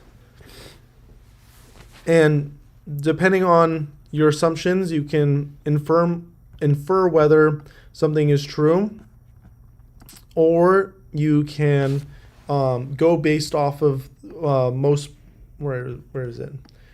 The first and second premise are the major and minor premise respectively, and that will then infer which one is the one you will be going with. So let's see here. Math. Guess what? With logic, you can figure out which one is true. Whether it is true or not doesn't matter. You've used logic to prove whether it is true, whether it is actually true or not. It doesn't matter. The sum of the digits 3,000, 71,000, whatever, is divisible by 3. And then we have Q is equal to 371,000 is divisible by 3. If the sum of the digits 371,000 something is divisible by 3, then 371,000 and something is divisible by 3. So that is our P1, all right? Our P2 is the sum of the digits 371,000 something is divisible by 3. Therefore, 371,000 and something is divisible by 3. All right? So let's look at this again. If the sum, so the sum of this number, so adding all these numbers together, is divisible by 3, then it is divisible by 3. So kind of redundant. Well, I guess the original number, core number, is divisible by 3. So we are going to be assuming that this one is true, even though we've never been told it's true, because our P1 is making an argument, or a hypothesis, I should say, that if this thing is true, then this thing must be true. Our P2 is 100% telling us that at least the first part is true. It's very similar to the last one we had. All right? The first part is 100% true. So we're going to assume that must mean that the second part has to be true. All right? The Q part must be true, since everything else is looking like it's true. And if we draw our truth table, this one will look exactly the exact same like the truth table that we drew up for this one. And it is all true across. So we are good. Everything is 100% true. So we're good. This is a true, good assumption to make. Whether it's right or not, I mean, maybe it is, maybe it's not. You guys are free to do the math, but the logic in the argument is true. It makes it a valid argument and a valid conclusion. Any questions on that?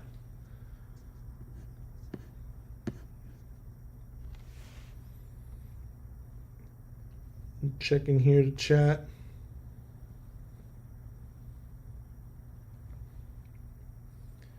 All right, let's chug along.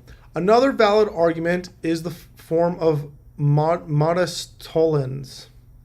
All right, we gotta take a. I need to Google this because I forget how to say this stuff. All these Latin words. Can I get a new tab, please? Modus tollens. Modus tollens. There we go. That's what I said the first time, right? That's right, right? And so we got modus tollens and modus pollens. Let's see here. Ah, oh, come on. Why? For the first one, but not for this one? Oh, Wikipedia, you failed me. Pronunciation. Oh, God. I can practice with my mic? I just want you to say Modus ponens. Modus ponens. Modus ponens. Ponens. Okay, modus tollens, modus ponens. This kind of sounds like a Harry Potter spell. Modus ponens. Watcha. All right. Denial. How many of you guys are in denial out there? Some of you guys? Modus tollens means method of denying. The conclusion is a denial. The validity of modus tollens can be shown to follow from modus ponens, together with the fact that a conditional statement is logically equivalent to its contrapositive. Remember that one thing? The swapping of the two items and then making them negative? There we go. It's logically equivalent. So modus ponens, gosh, I'm already deals with things that are positive and true, and tollens is going to deal with things that are negative or like denying things. And so to it, because this is what makes it the tollens and not the ponens, because these are denying. So our P is going to be Zeus is human, and our Q is going to be Zeus is mortal. This is going to be our hypothesis, so our P1 here, it's going to go. And we're saying that if Zeus is human, then Zeus is mortal. All right, makes sense. Now we're claiming on part 2 that Zeus is not mortal. All right. Therefore, Zeus is not human. All right. So a lot to consume there. This is a new thing for me. I thought he was human, but I guess not. It's going to take a while to process it. But if we take this, that's a hard word to say.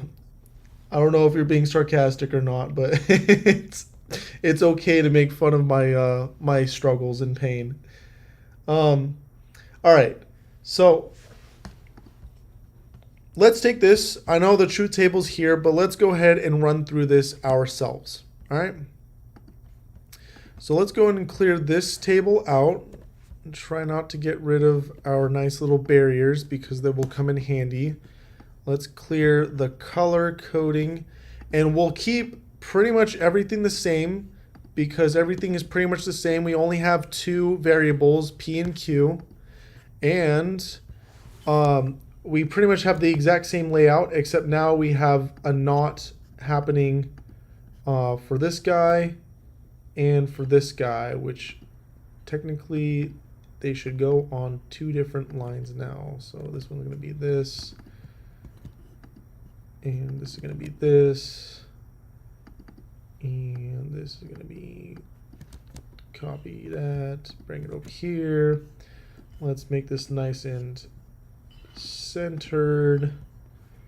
And now let's grab all of these guys and make them all the same size. And let's get rid of all these borders because now my Trump walls are all messed up. All right. God, why is this one not centered? All right. So let's put our walls back up. So this is one problem we have to solve here. And here's another problem we have to solve here. All right. Awesome. So just like previously, we have to go over here. Take all of our P's, copy, paste. Find another P, copy, and paste. Then we'll grab our Q's, And we'll copy and paste and copy and paste. And now we start solving. So let's go and solve this one first. Again, everything is true, except if it is true going into a false. So true, and then false, then true and true. This is going to negate or do the opposite of what it is. It's opposite day. So this is going to be a false, false, true, and true. And same thing here. It's opposite day. So we're going to do a true and a false. Whoa. That's not the opposite. A false and a true, and a false and a true. And bam, we have we've solved for every possibility in this table. So let's go ahead and highlight these ones in, oh my, that is not what I wanted. In this color. That is not the same color.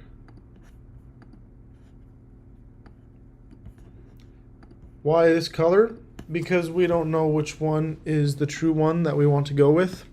So to find what arguments are the truth, like true ones, again, we have to look at every one of these boxes, and if they are all true, we know this is how the argument has to be formed in order for it to be like 100% true. So if we look at this last one, these are all truths. So this is the only true argument that can be made. If we look at the beginning, we have a false and a false, which means this whole thing is 100% true if our original two claims are false.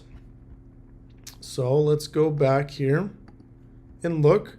Our original two claims is that Zeus is human and Zeus is mortal.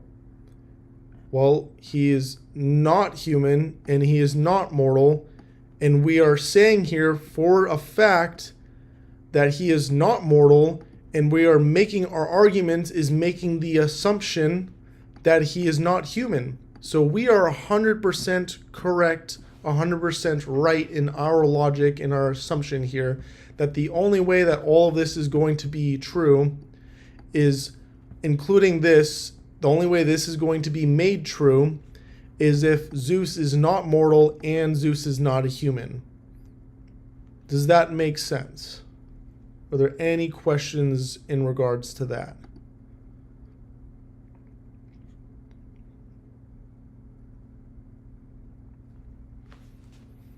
Check the chat here.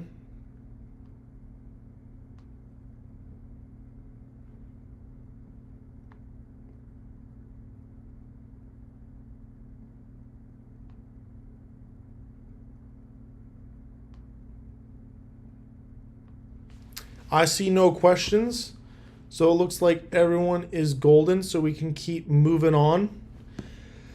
So let's learn about generalization. This argument form is used for generalization, a method for inductive reasoning.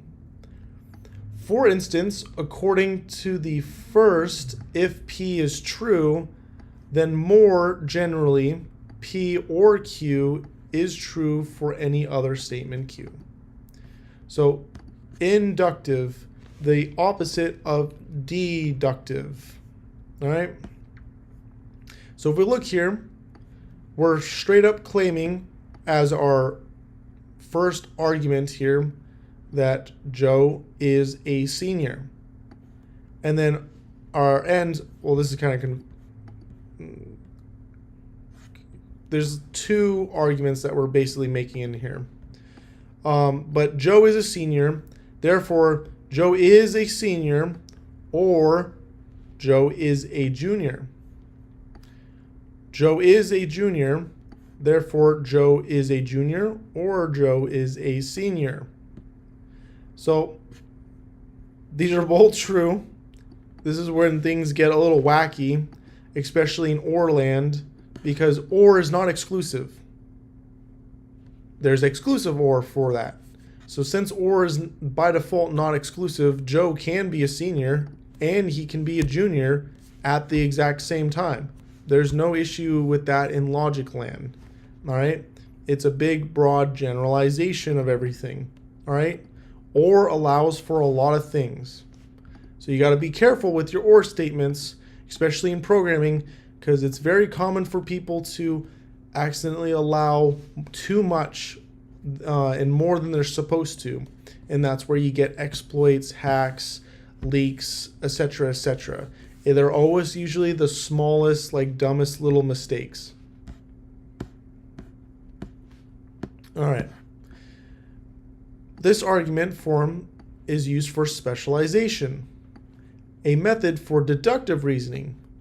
For instance, when classifying objects according to some property, it is common to know more about the object than whether the object does or does not have that property.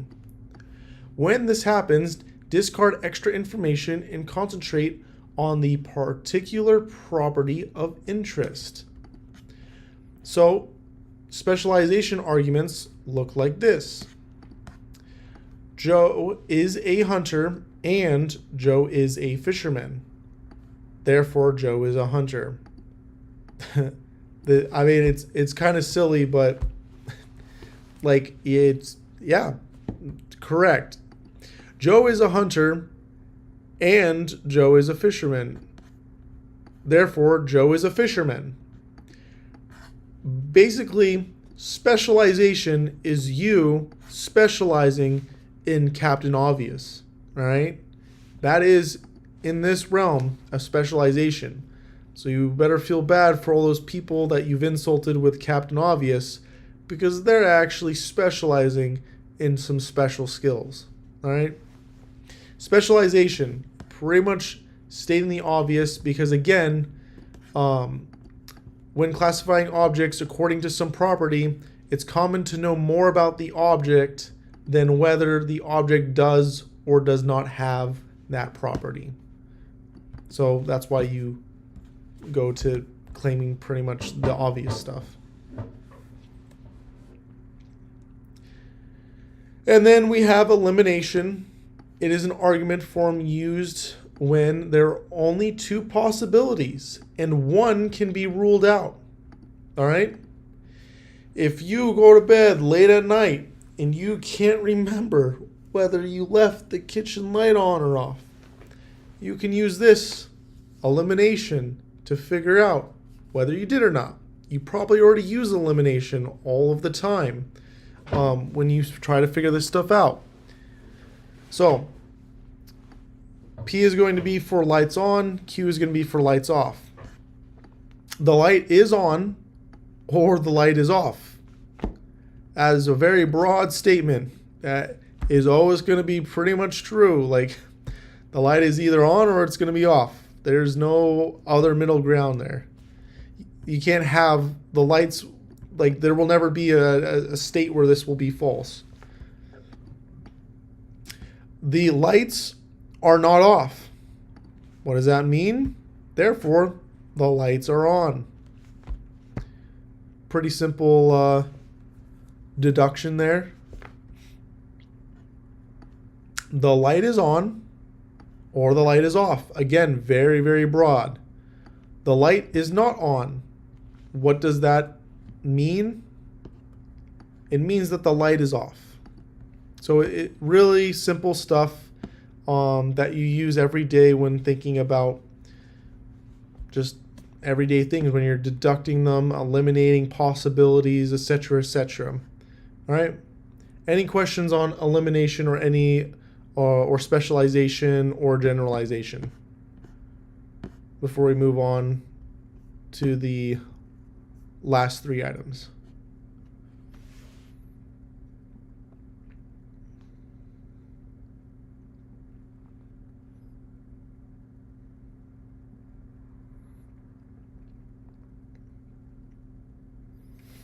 I don't see any questions, so we're going to move on. Transitivity is an argument form used when arguments can contain if-then statements. The fact that one statement implies a second and the second implies a third, one can conclude the first implies the third. Where have you seen this before? I know you guys have seen this before. It should sound very, very familiar. Shall we go back to day 1 and look at sets and relations? Let's go back to our pretty pictures here where we have transitive. And how I talked about if by default so let's, in the city example, you can go from your city, let's call it city 1, and drive to city 2, and from city 2 you can drive to city 3. That implies that you have a path to get to city 3, and you can directly draw the conclusion that city 1 is able to go directly to city 3. The same argument is being made here, that the first statement implies the third. All right? So let's take a look at this. We have 3 statements this time, P, Q, and R. So P going to Q. If Bill is in the army, then Bill is in the military. Then Q to R. If Bill is in the military, then Bill is a part of the Department of Defense. Therefore, Bill is in the army, then Bill is a part of the Department of Defense. Doing 3 statements like this, linking them together, concludes that the first must infer the last. They must be connected. Or implies, not infers. Let's go on to the next one. Division into cases is an argument form used when it's known that one thing or another is true. For instance, it can be shown that in either case a certain conclusion follows, then the conclusion must be true. So Buddy is a retriever, Buddy is a husky, Buddy is a dog. We have P, Q, and R, 3 again. Buddy is a retriever or Buddy is a husky. All right, we don't know what's what right now, but we know that he is either a retriever or he's going to be a husky. If Buddy is a retriever, then Buddy is a dog. If Buddy is a husky, then Buddy is a dog. This helps us absolutely get nowhere on what type of breed he is, but one thing we've learned for sure is that Buddy is a dog. Because at the end of the day, we know he's a dog, we just don't know what type of dog he is. Any questions on that?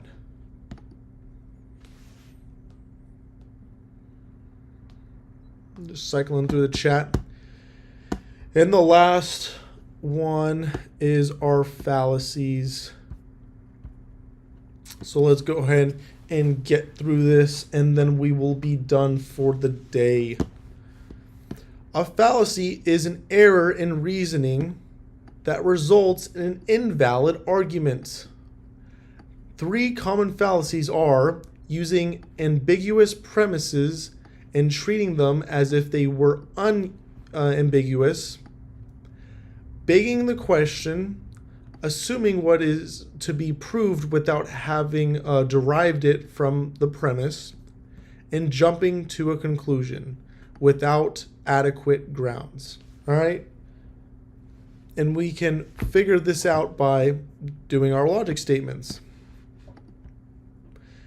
Other fallacies, converse error, and inverse error give rise to arguments that superficially resemble those that are valid by modus ponens and modus tollens, but are not in fact valid. The fallacy underlying this invalid argument form is the converse error, because the conclusion of the argument would follow from the premise if the premise Q P implies Q were replaced by its converse. Such a replacement is invalid because a conditional statement is not logically equivalent to its converse. So if we look here, Scott drives a Mustang, Scott drives a Ford. We have two statements that we're going to be dealing with as P and Q. So if Scott drives a Mustang, then Scott drives a Ford. Scott drives a Ford. Therefore, Scott drives a Mustang. All right? So if we look here, this is where we start running into some issues. Let me read this over again, sorry. Fallacy underlying invalid argument form converse error. Okay, so we have an issue here because both premises show up as truths.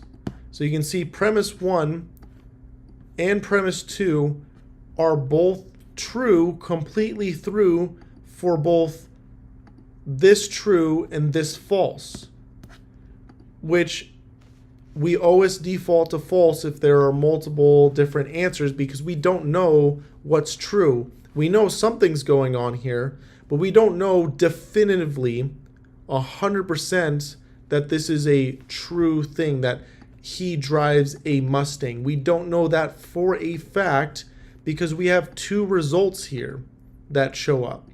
One shows and proves that the conclusion is true, but another one proves the conclusion is false. So that is what we call the converse error. Any questions on that?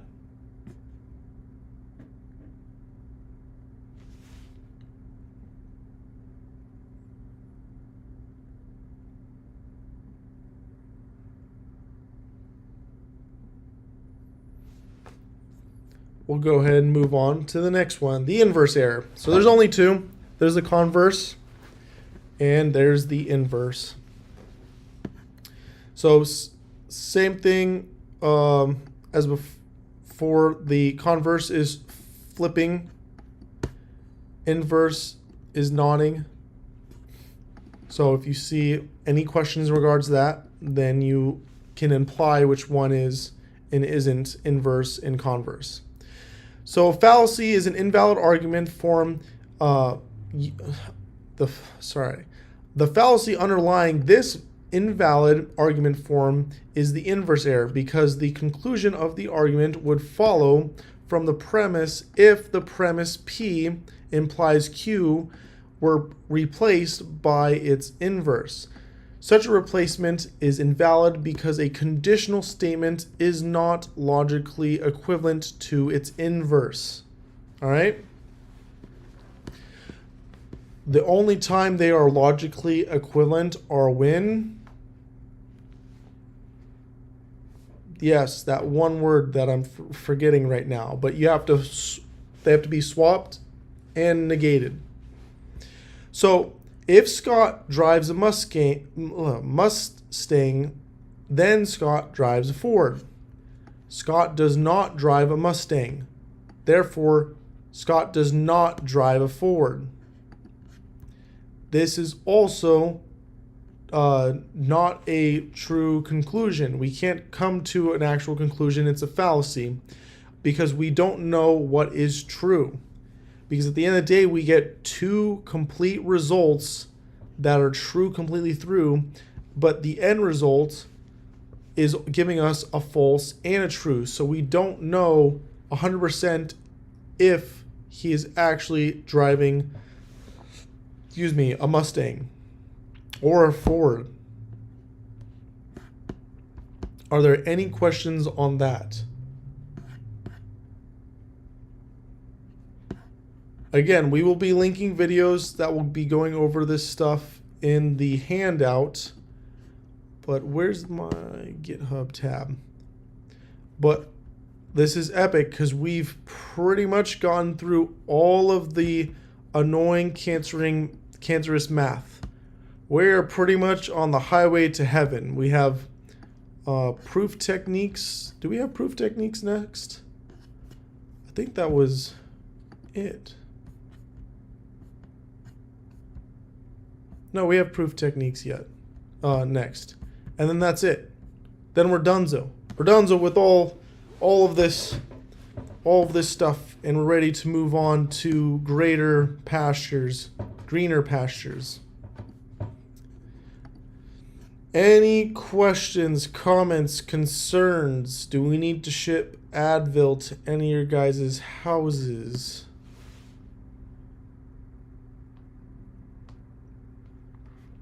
Anything at all? If not, that will be the conclusion of today's stream. Hopefully you guys enjoyed it. If not, let me know in the Discord. All right? Give me all of the backlash. I'm asking you for it. I'll stick around for another second or two to answer any questions that you guys may have.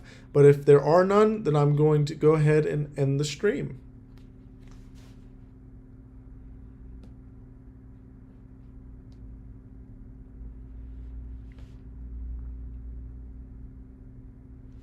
Yeah, I highly recommend you guys revisiting some parts, whether it's from the stream or the videos that will be passing out in the handouts in the supporter chat. I think it might be better if you look at the videos in the supporter chat because they're more concise, to the point, and they have more examples. I don't have a lot of examples right now prepped.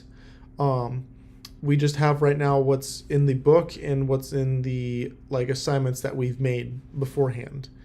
So if you want some extra viewpoints, some different explanations on the same concepts, those videos will really, really help out. But epic. All right, awesome. Thank you guys for joining. You guys are epic, and I will see you guys on the next one. Adios.